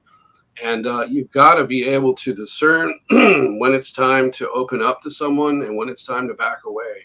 And it isn't easy, because we've been traumatized and put through all this crap. And one of the things that is really bad for us is rejection and that sort of thing. And that's because of what we've been through. And that's one thing that they use against us. And it's why they divide us, so that we don't even have each other. So anyway, I'm sorry, Brian, go ahead. You got the floor. Thank you. Well, along all of these lines, I want to give a shout out to Penny Bradley in our community. She's definitely been a targeted individual and has been hit with directed energy weapons, and she has medical documentation of this, of like internal burning, that her doctor's like, what is that? Like, how does that, you've been to a nuclear power plant recently, or like, what happened? But I was going to ask Olivia if there are any particular techniques that you found that you might recommend in, is there a way to like psionically utilize your abilities, particularly if you're someone from the programs, to then shield against this telepathic attack or even directed energy weapon attack? I mean, this is kind of work in progress for me. So I'm still learning myself how to do all this. And, you know, I, I've been like blown away by some of the things that I can actually do, because I just didn't know that it was a thing that was possible. And when I did have an incident, me and Miesha were working together, where I went to try to remote view a government base on Mars. And I got there, and I was in the base, and I was where I needed to be, and I tried to get inside a secret room. It was a records room. It was all red behind. And the first thing I saw is there was 5 people, and they were what I consider a counter remote viewing team. So this base had a team already that were looking out for people like me that had abilities that could do this. So they were already there, and they were a mixture of men and women. And so what the battle became then is more like a mind battle. So they were able to, and we were trying to do it to each other. I was trying to push off energy, and so were they. But they weren't as strong as I thought they would be. But what they could do is they were putting pictures in my mind to make me feel as if I was being hit with bats. And let me tell you, it feels real. So the strength of these abilities it was very physical. It wasn't like it was just I was imagining something. It was just in my mind. It feels real when they are attacking you. It's definitely like psychic warfare type of thing. So I always call it like a battle of wills in like this particular courtyard, and like it was our minds doing this battle. So when you're asking the questions like how do I shield, I shielded by pushing off my own energy at them too. So it's almost was like a tug of war. And I didn't try to continue with that big of a group of people guarding something like that. There's been other bases that I've gotten into. There was one in another country called Pine Gap. I was able to get into this base, and right when I was going over the base, it's almost like I felt like myself was, when I'm starting to travel, flying over the space. And as closer that I got to the base, there was a huge, massive eye. That's all I saw, was this huge eye covering this base. And so I already knew that they knew that I was coming that way. They could see it already. They have their own people with the same abilities I have. They all do. So when I got to this place, I couldn't even, there's a very important room there in this Pine Gap that we needed to get into. We need this information. So what I did is I I couldn't get in the room directly, so I had to go underneath using, your psychic ability to pull you underneath to push you back up into the main room. And so when I got into this room, there was numbers outside the room. There were red numbers, and I have no idea what that meant. But once I got into the room, I had to look for somebody, and these people, they're doing things to children. These are the people that are taking a lot of assets. So do I feel bad in trying to manipulate them to get the information? No, because I'm giving it to you all. So I'm taking the risk. So what I did was I had to find somebody that was kind of unfocused in order to take them over. And that's called, it's a mild form of remote influencing. So I did find somebody that was kind of unfocused. I was able to, it's almost like putting my hands on her shoulder and pressing my consciousness into hers just to get her to type. That's all I was trying to do, is get her to type out things. So she started typing, and I was trying to push her to get project names and things like that. And we did find some project names like Project, Stranger, Project Barnstorm. There's a bunch of different Project Spectre. There's names of projects everywhere, and we need these. These are important so we can research. So, but I wasn't able. They knew I was there, so I was not able to continue this longer. And I literally was only able to get her to do it for 30 seconds. And there was a huge message that flashed across her computer screen. It said "break screen" in these big, huge green letters. So they knew what was happening. They have their own team. So they saw me right away, and I had to kind of abort and jump out. Like I'm just pushed out right away. So I had to sever that connection, or it was forcibly severed from what I can remember. So I'm still learning myself how to shield from some of these things. And, like I said, it's a work in progress, and trying to get new information all the time, because there's so much out there that we need to get our hands on and to give to other people so we can build our network. Olivia, it's really interesting that you use this example. Oh, hey, look, typical skeptic. Thank you. Now, and also thank you to Third Eye Warrior, or I think if I'm getting that name right. And I know you also on Facebook, so thank you for being here. My one housemate, business partner, co-executive producer for the Full Disclosure Now conferences going forward, Jaden Mills. He's very telepathic. He can telepathically speak with our dogs, and when he goes to sleep, he can also travel and go places. And one day, I was asking. I always had a habit of asking, like, if he has any dreams or messages, anything that I should know about. And one day he told me, just wait. I might have found a base or something. I'm going to try going there. And I already knew. I've heard testimonies like yours, Olivia, that these places, they're going to have countermeasure teams. They can, if you go there and you attract enough attention, they could potentially follow you home, figure out who you are. And then now you just picked up people messing with you because you went to their base and you weren't on their radar until you put yourself there. And what Jaden says is this one evening, he's just discovering this ability, or he's still learning how to work with this ability. And he wanted to visit one of these facilities. And he says he got into the facility, and there's maybe like a walkway or something and vats of acid. And he says that he was looking at this vat of acid, and then all of a sudden the acid in the vat got splashed up into his astral body, into his eyes and all over him. And then he felt like someone pushing him into the vat. And then maybe he woke up, and then when he woke up the next day, okay, this is now in physical reality, his skin was all ashy. Okay, he's African American, and it looks like he had someone pour low level acid on him. So he had this white kind of just ashy grayness on his skin, which normally does not look like that. And his eyes, where his vision was blurred in the physical, to the point where he didn't feel safe driving for several days. And on, I prayed with him, and that seemed to help a little bit, and he's been recovering since then.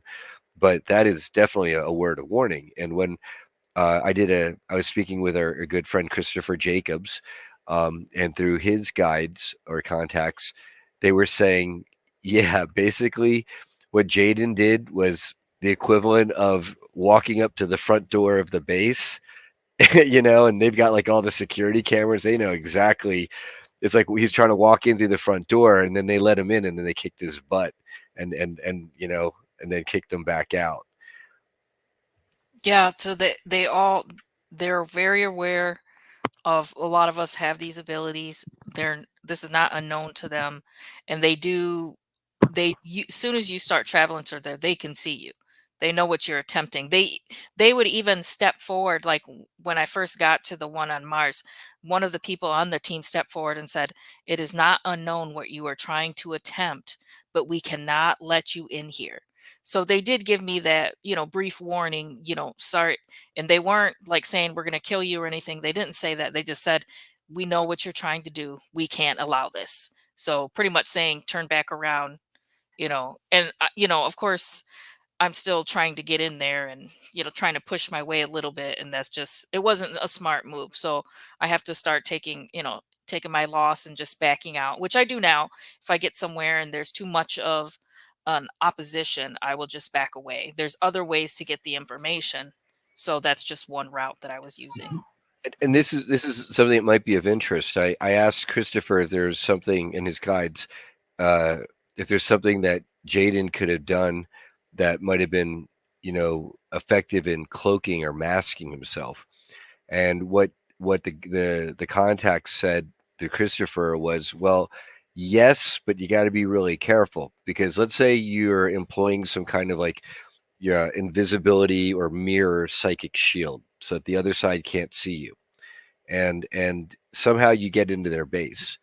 And then let's say now you're observing some very nasty, negative, triggering stuff where they're hurting little people or they're doing crazy hybridization experiments.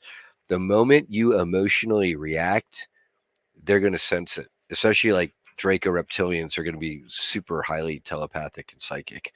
And then now you're like in the middle of their base and you were invisible for all intents and purposes.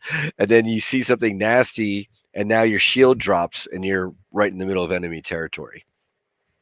So they caution against that. Yeah, that happened to me when I was in. Yeah, that's when I was in Pine Gap. I don't do a lot of remote influencing.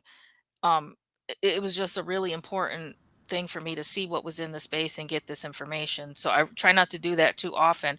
But I noticed, I was working with somebody else and they said I came in very heavy because it's almost like trying to possess someone else. So you come in, your energy is very heavy if you're pushing it down on somebody.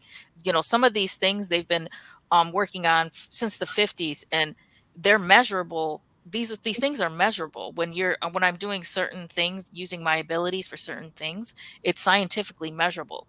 They even did that when some of us were children. They're measuring when you have that ability in you, what is, certain electrical outputs, different brain waves, frequencies. They've already have a lot of this measured just from the basic programs that they're using. So I was just coming in a little bit too heavy because I'm not an expert. It's just something I'm trying to see, just to gather information. I wanted to mention the question about protection or something that could be done with. This is just, I just started doing this in the last maybe 2 months, that I bring in a Maharic field. It's actually a Maharic shield that comes from Gaia energy into hypnotherapy, so that when the people are being, the inductions are happening and I'm putting them under, I also have them imagine or visualize this shield that's like 3 feet around, and it goes from the bottom of their toes all the way up to the front, to the top, and so that they can interact and move around without being seen. And we found some real good things that it worked really well, really well. In fact, I'd love to do it with Olivia and see how we do. Misha, do you remember the one time that okay, so there was one session where me and Misha were working together, and it was kind of like a dire situation because these 3 people came into our, I don't know, energetic field. These 3 people, and they asked us if we wanted to go to war with them these three individuals. And of course we Oh, did yeah. it. It was kind of, I was still learning how to do this. And I think, I don't know if my energy was feeling kind of anxious because, I don't know how strong these three are. I don't know what to do. And I had never felt anything like this, but Miesha, somehow she just said, call your dragon. And I didn't know what it meant, but my higher self did.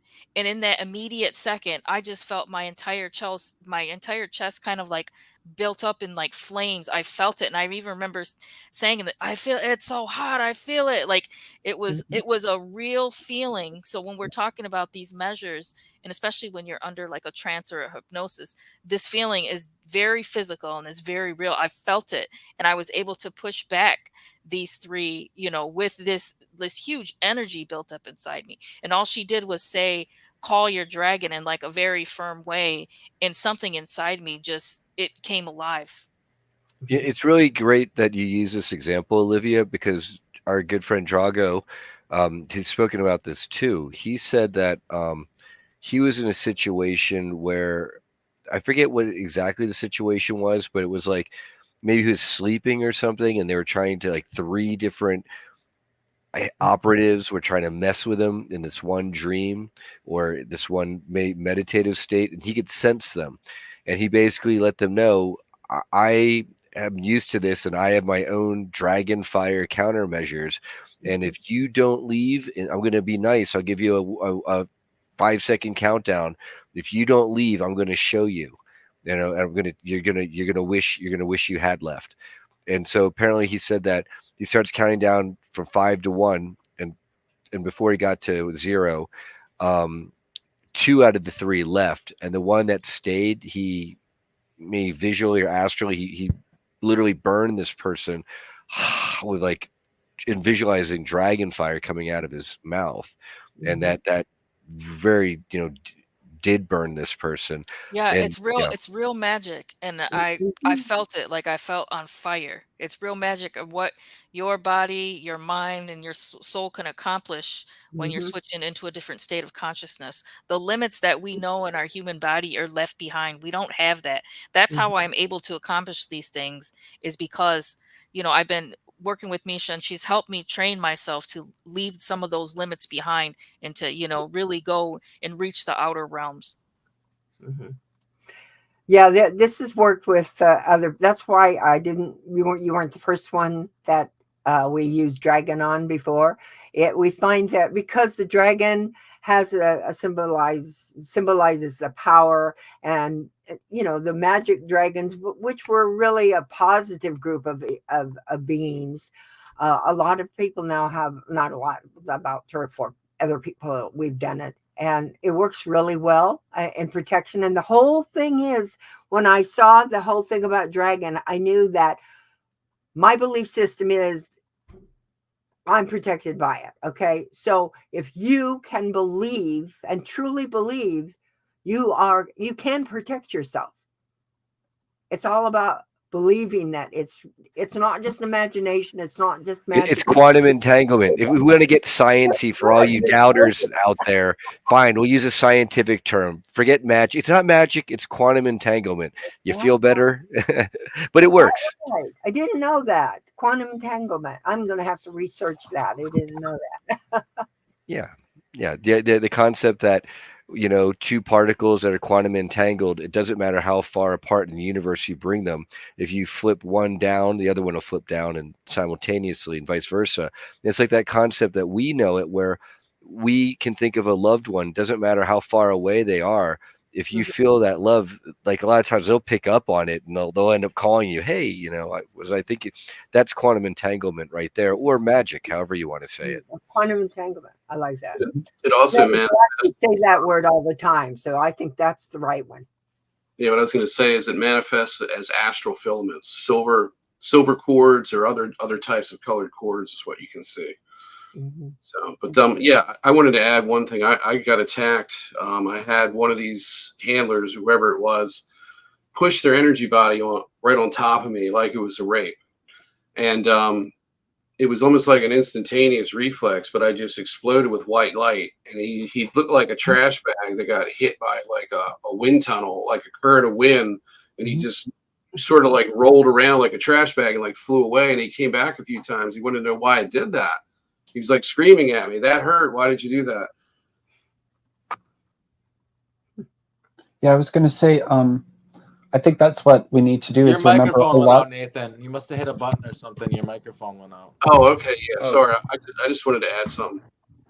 I had another incident where I defended myself, and then this reptilian, or what was portraying itself as a reptilian, I'm not sure, but he screamed at me to stop, and I said, "Wait a minute!" I said, "I thought this was just in my imagination." And he said, "Your imagination is real," and he screamed it at me. So I just wanted to add that these visualizations are actually more than what you think they are, and they can trick you into thinking you can't do anything, and then give you an aversion to it.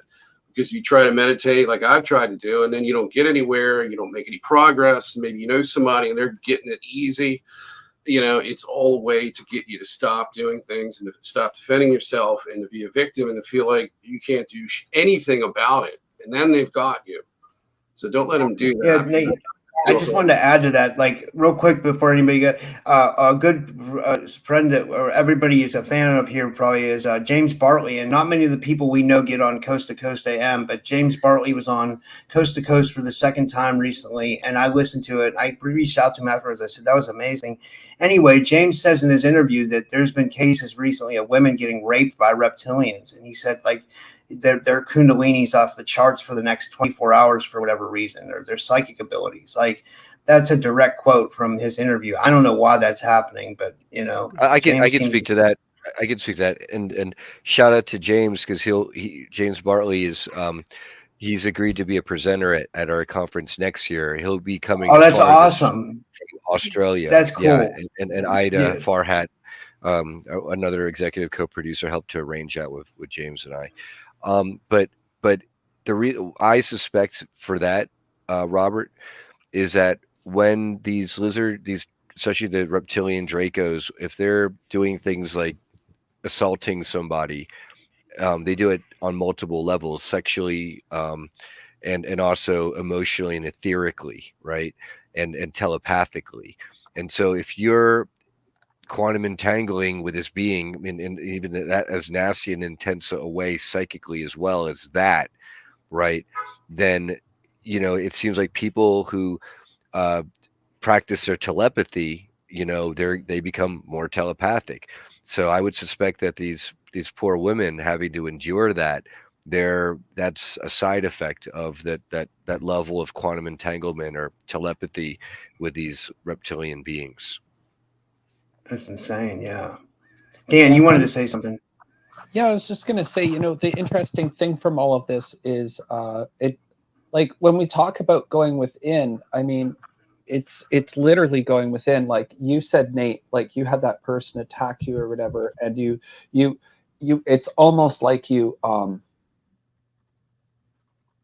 survival mechanism kicked in, and you tapped within an ability that you don't consciously recall that you have, but you do have something that you already know. So I want to like really emphasize this idea about knowing and remembering, because as we see, like the whole taboo here is about memories. And I know in the SSP, that's what they're always going on about. Don't talk about your memories. Don't do this. Don't do that. Like within the SSP, while you're on missions in the SSP, the whole thing is this taboo because we do have this within us. Every time I've dealt with angelics as well that have taught me things. And when they teach you it, it's like in the Matrix. It's not even like you have to know how to do it. They just unlock it because it's already within. All these abilities are within. So sometimes we got to look at this as a way of sharpening our skills, getting better at things, enjoying the challenge because it elicits us to respond in new creative ways that get us better. That's what makes us more advanced. Just like a martial artist needs to be with a better opponent in order to gain his skill or her skill, so too do we have to with these abilities. And I just want to say that so that people see like that we already have a solution and it's within us. So it's really learning how to tap within a lot because it's just our conscious mind that doesn't know, but we do have it. And I know I've done it. And I mean, think about it. This is what they were doing in the first place when they were doing things like creating altars, right? They're trying to create these situations, just like in Stranger Things or whatever. They're trying to create these situations to activate people's abilities. So think about it this way. If that's the technique that they've used, well, we can learn how to do that too for ourselves. Like we can get thrown into some pretty crazy situations, but like you are, Keem, you feel in some ways more confident now walking the streets, knowing that you have that intuitive ability to pick up and say, hey, wait a second, that's danger. And now you know to listen to yourself better. So your ability has got better with that in the future. And I think that's what we can really build on as a solution, is really learning how to really align with our authentic self and our real inner knowing. And that's where we're unlimited. And that's where all their money, look at it, they can't even win an election with all the money in the world and everything else. Yep. But like, come on, they can't do anything. They can't win wars. They can't do lots of things successfully. So actually, the resourcefulness that we have, just one of us against an army of them, it's only working because we're fearful, we're not in our power, and we're not realizing we have these abilities within. I know I've stopped abductions, astral abductions, literally. I'm literally being pushed through the floor, room is warping, the bass sound is going off, and I just said no and push it off, and boom, gone, done. And I know even when it comes to things like abductions from the grays, half the reason they got to blindside you most of the time and catch you off guard is because they know that if you had a chance and you had that moment of real lucidity to respond, you could wipe them out so fast. They're toast. So they really do have to do these ulterior little underhanded ways because of our real power. So I just want to Dan, you raise a really interesting point about the abductions. What our friend Audrey Walters tells us is that a lot of these ET races that are doing these hybridization programs, apparently a lot of times for them to be within the rules, they have a maximum of 4 hours to take us a lot of the time. So if you're able to stall them and fend them off and make it difficult for them, it eats up their time frame. It's really frustrating for them. So that might be, just another tidbit there, especially with gray abductions. Yeah, I remember even before I woke up to most of this stuff. I'm sorry, I'll do it real quick, Miesha. But I just remember getting annoyed being in astral realms and having entities like trying to scare me and feed off my loosh. I realized this was going on after years and years and years of doing it. And I remember I got pissed off thinking, you know what, I don't want to give them the satisfaction of getting my loosh. So I developed my own technique, not knowing anything. I just tapped with him and I called it the ripcord. And I just wake myself up before they got the chance to scare me. And it would sort of get my adrenaline going, but I was like, at least you didn't get my fear energy, jerks.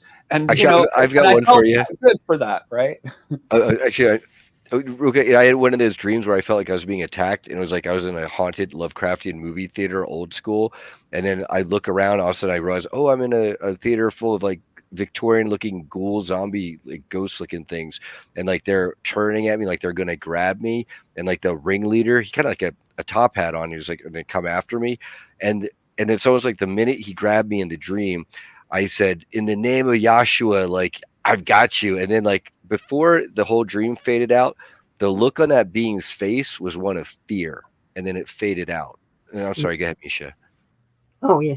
Well, no, I just wanted to mention there was a fellow in my group that was being abducted, and it was kept having it happen, and he wanted to stop it. So this one night, the gray was next to him, and he's paralyzed like always, and he's thinking, okay, I gotta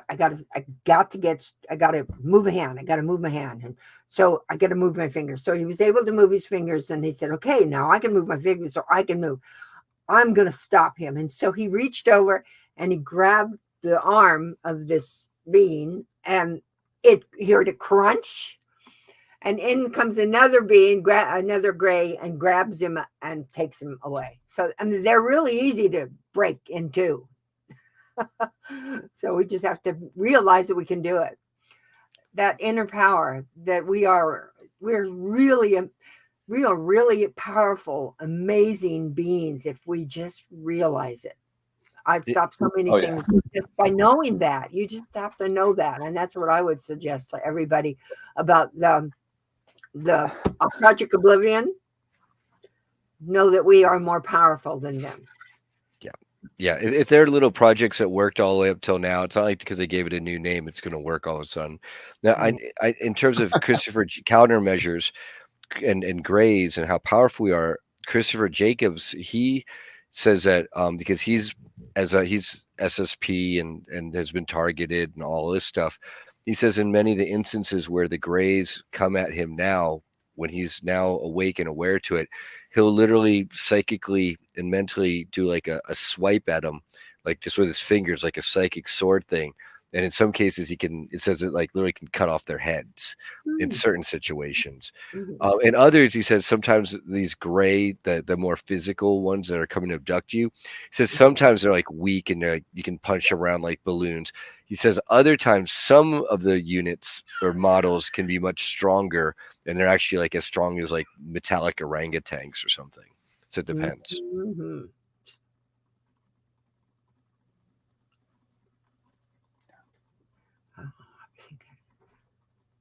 All right, everybody be quiet for a moment of silence. That's a rare moment. Well, it seems to me like maybe the conversation is sort of nearing an end. I don't know if I'm assuming here, but yeah, maybe that's part of the reason why we had a little moment of silence is because we're kind of wrapping things up. Is there anything else that anyone wants to say before we do that? And I just wanted to say that I feel like, honestly, like last night was I think it was a positive thing. Like, I'm not very political. Everybody here knows this. I'm against the establishment. I really am. But I voted for Trump because I got coerced into thinking he can make a change, and I hope he can. I really do. And I know Nate was at January 6th, so Nate feels like he can. I know Brian feels like he can. I just had a guy on my show an hour before this. We were talking about maybe the effects of Trump and disclosure, or, if it'll bring real change. And, the guy almost took a bullet, and there's a lot of conspiracy theorists who, are doubting that was real, but I don't think it was. He came on Joe Rogan and he showed the scar on his ear, So, I mean, I just wanted to get everybody's opinion real quick on what you think last night meant to all of us, if it means anything to you. But I think it's important. Maybe we bring that up real quick. I do. I'd like to say that I think that we, as a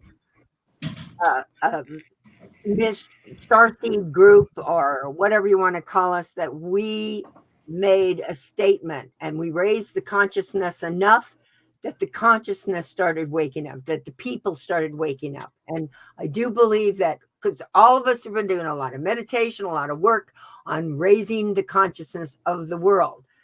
Of the United States, at least, So I do believe that that's the first step in raising the consciousness. And I do believe, hey, 4 years ago when he was in, not 4, but when he was in office, we were better off, lots better off, much better.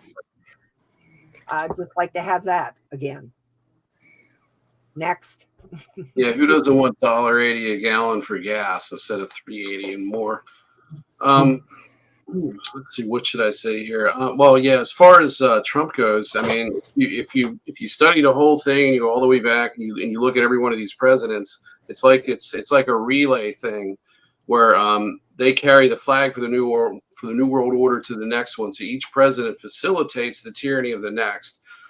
And with Trump, we saw a departure from a lot of that, but you saw a lot of undermining. Like George Soros, for example, said that I'm going to put my people in his cabinet to undermine him.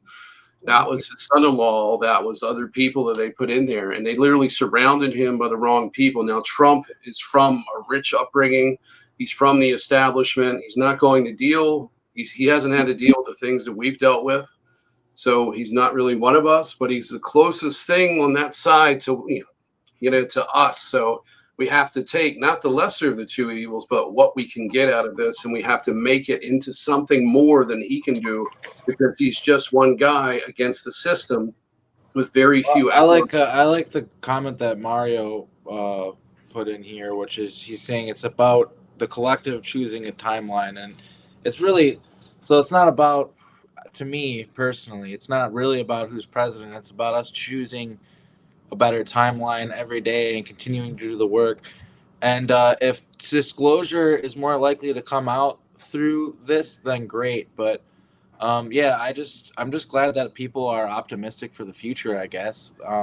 There's a lot of, it's kind of a strange time because I know there's a lot of people who feel the opposite way. Half the country's all freaked out, but I think that people just need to I think the biggest thing that we need to remember is that like it's time for us to figure things out and figure out how to like get along again. I think that's the thing that's bothered me the most about COVID and about just what I've seen in the last decade and stuff is like it's really divided people and it's made people like, I don't know, like it just seems like stupid to me, like to be so divided. And I hope that like kind of like just like, I'm just hoping for the best. That's where I'm at. Like I've been kind of apolitical. I didn't vote, you know what I mean? But I'm glad that people are optimistic for the future and that people think that, a lot of people who are really downtrodden seem to be optimistic that we're winning. So that's good, I guess.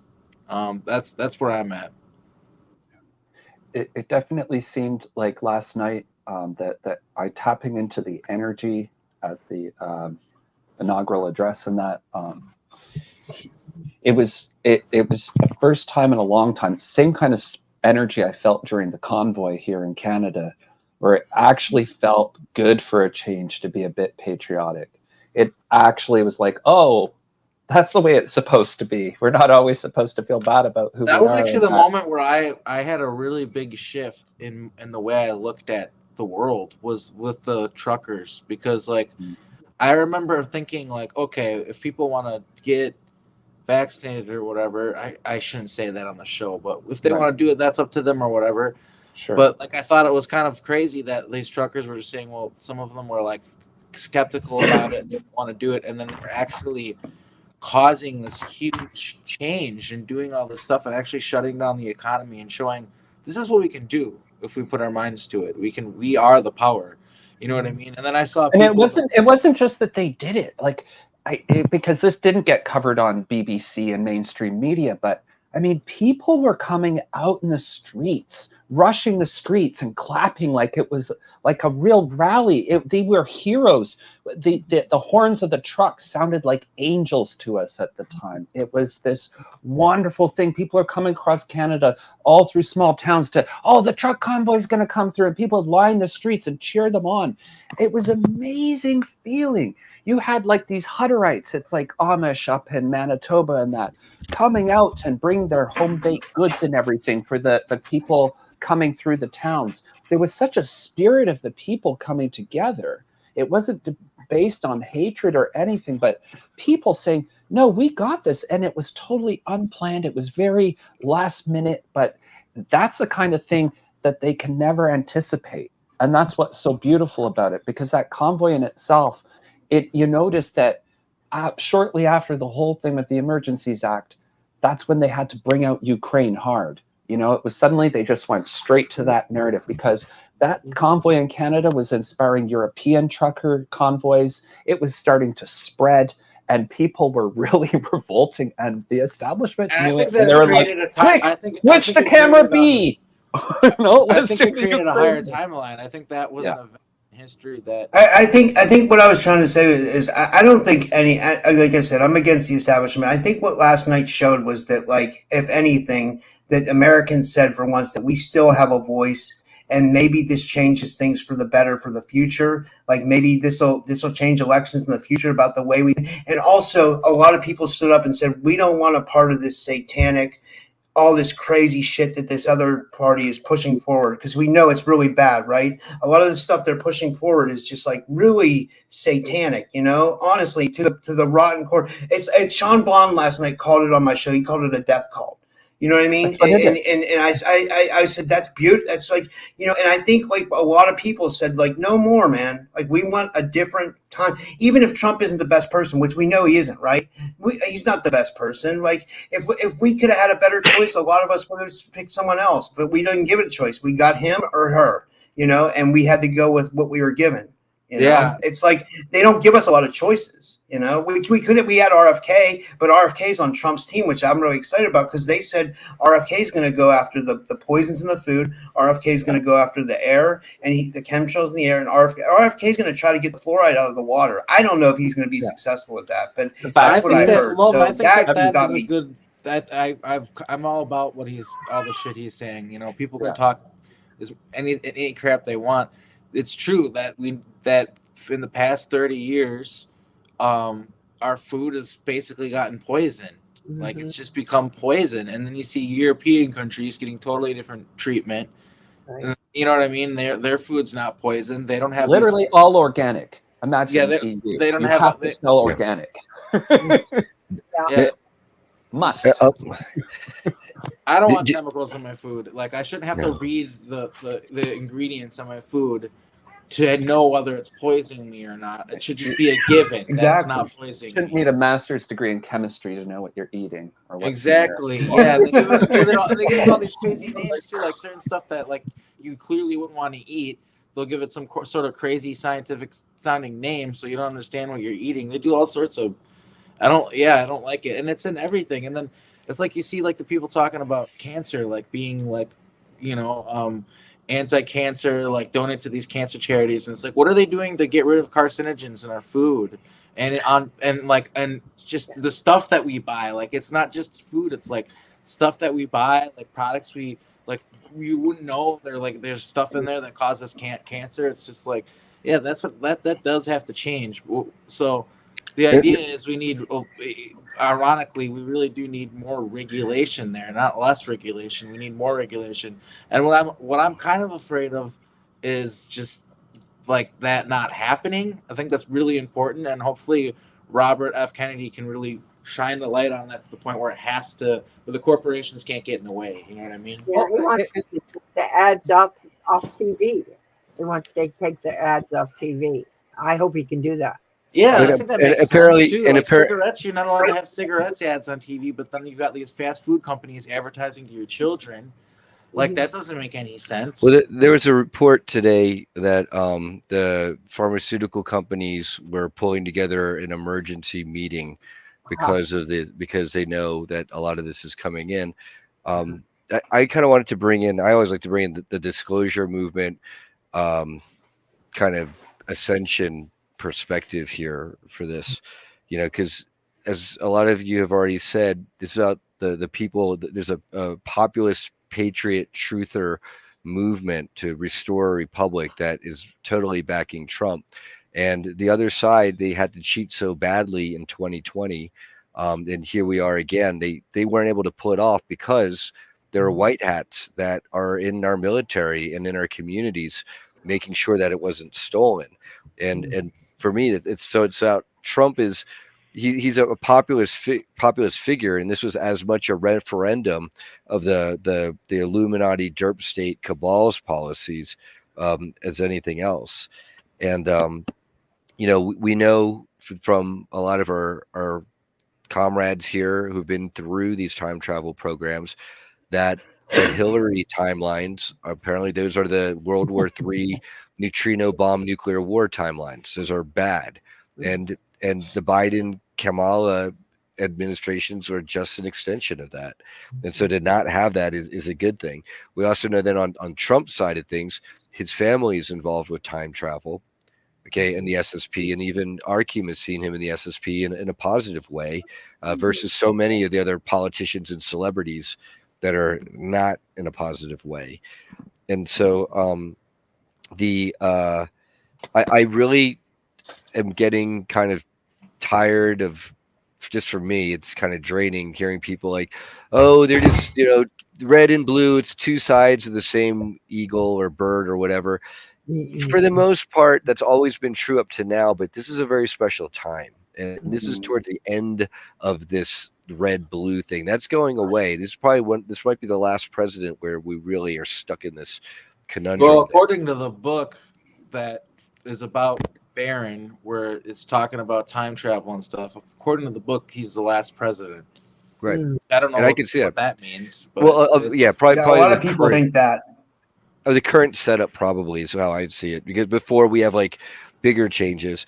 And then the last thing, so I'm really against that whole disempowering message. So I'm glad that everyone has already raised the idea of like it's the masses and it's on us to do it. But Yeah, let's utilize the best see the leadership we point have. of being negative at all. Like, I mean, Yeah, it's disempowering. It doesn't help. And then the last thing is, if you really are that hung up on Trump and you love him or you hate him, just realize at any given time he could get swapped out with a clone, a body double, a CGI avatar. those are some of the worries that I have, because they just Right. plan everything and it's all stage.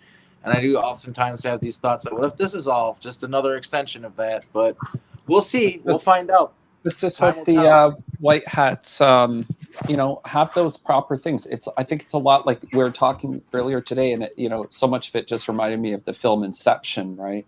I just think it's a good one to go back into again. I think, this time I think Trump's also going to learn something about having his own psychic security team. Forget just the secret security. You see, you've got to get your psychic security team, and he's surrounded himself. Yeah. Outside of those politicals, these people like Dana White, all these other people are not part of the political establishment. And I think these are the kind of people who are probably going to let him know about stuff like this. Like, dude, you've been doing this all this time without your psychic security team. Are you insane? So I think those kinds of things might happen a bit more going forward. And I think we do need that optimism and the faith, not foolhardy, but really to make use of this time. I think the other thing that's interesting about this presidency, we know they only have 4 years at the moment.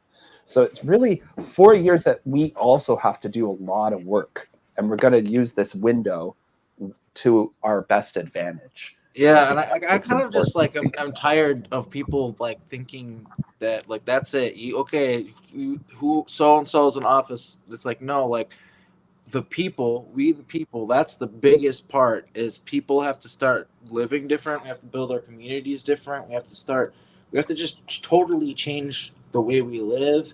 We have to be more community oriented, know our neighbors better. Family Like the change, we sometimes forget that it's a lot of it's up to us. Like a lot of it's simple small things that are up to us.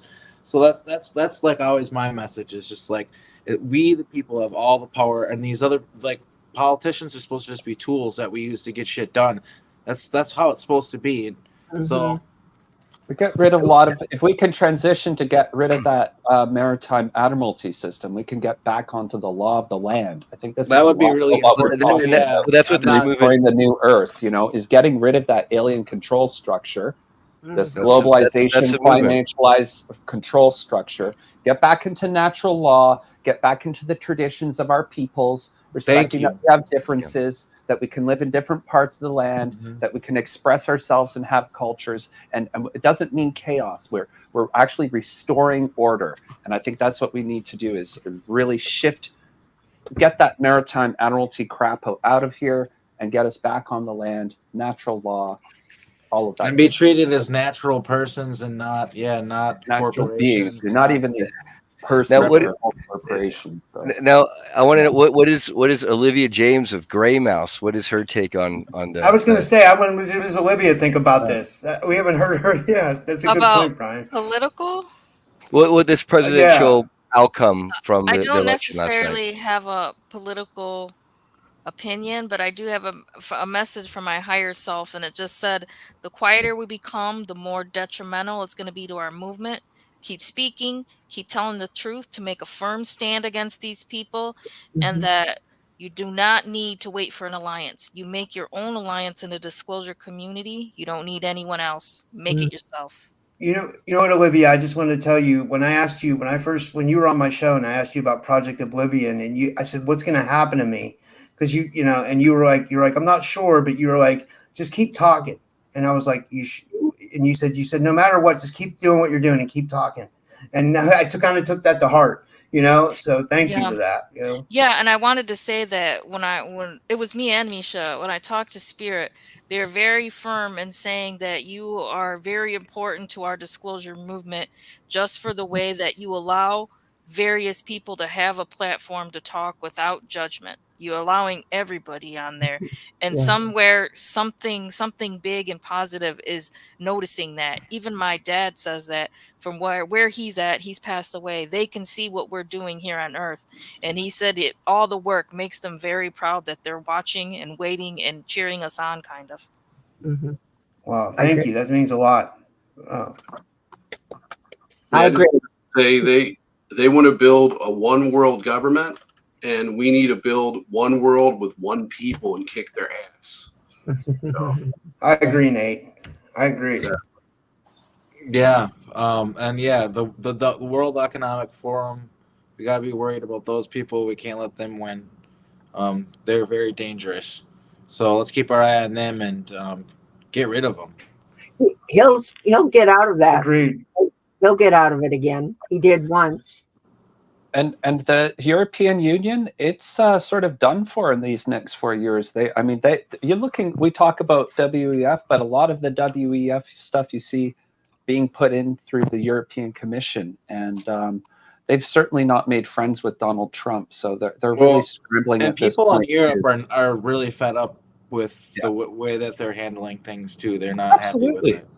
Absolutely, it's tyrannical. They're openly talking about enshrining censorship law, right? Mm. Like to make it an actual formal law. They call it pre-bunking, not debunking. The problem is letting the information get out at all.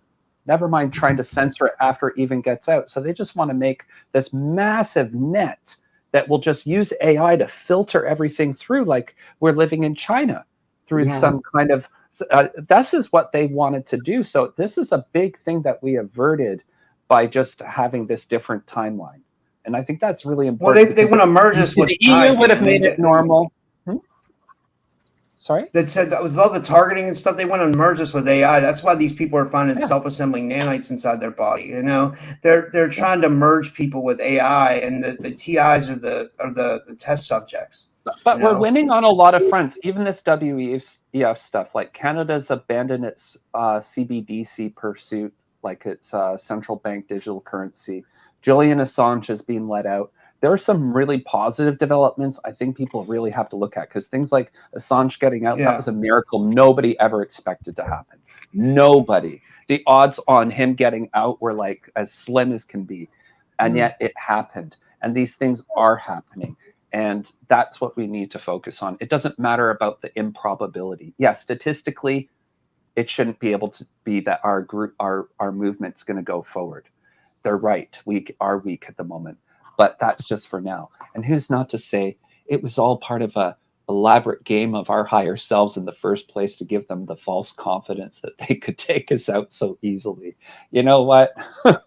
we're playing a pretty deep game ourselves here of chess. And just because I our agree, conscious Dan. minds aren't always aware doesn't mean our higher selves aren't organizing all of these meetings so that we do this and bringing it out into the 3D world and all of this. We're a lot more savvy than they even know. And that's what's good about it too. Yeah, somewhere there's a Well handler said. just shorted out a brain chip after you said that.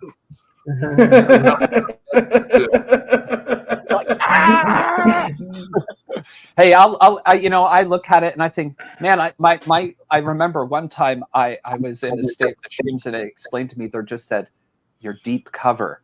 And I thought about it and I'm like, yeah, and what if deep cover meant you even went through lifetime and different incarnations just to build the right profile, just to be the mole in the perfect operations. And let's not think that we're just victims here. Let's look at maybe our higher self is playing a deeper game. If you watch that movie Cypher, that's an excellent Canadian film. It's hard to find with Lucy Liu in it, but it's one where a guy brainwashes, basically subjects himself between two big companies to brainwash himself, erase his own identity, because it's the only way he can get through their security systems to get deep enough inside, find the file that's the assassination order for his lover, and he takes it and he escapes, and then as he's escaping in the helicopter, he remembers finally who he is. So let's look along these lines, and that way we can feel a lot less disempowered. Yeah, got to carry out the mission. Yeah. Yes, we do. We've We're done manifestors and creators. That's what we are. Well, we're gonna wrap things up here. I hope everybody has a really great night. Just remember to, love each other out there. Spread kindness, spread love. That's how we change the world. And it's important to do that. I guess that's what I wanted to end on. And just everything's gonna be okay. We got this. We are manifesting a higher timeline. That's some real talk. So I'm gonna end the stream now, guys. Yep. Before we start up, this is for Peanut the squirrel and Fred the raccoon. They messed with the wrong For Peanut people the and squirrel. animals. That's really the catalyst of the revolution is Peanut the squirrel, probably. Secret Squirrel Club, right? You got the patch. The R.I.P. Secret Squirrel Peanut. Club. Yeah. Rest in peace. All All right. guys.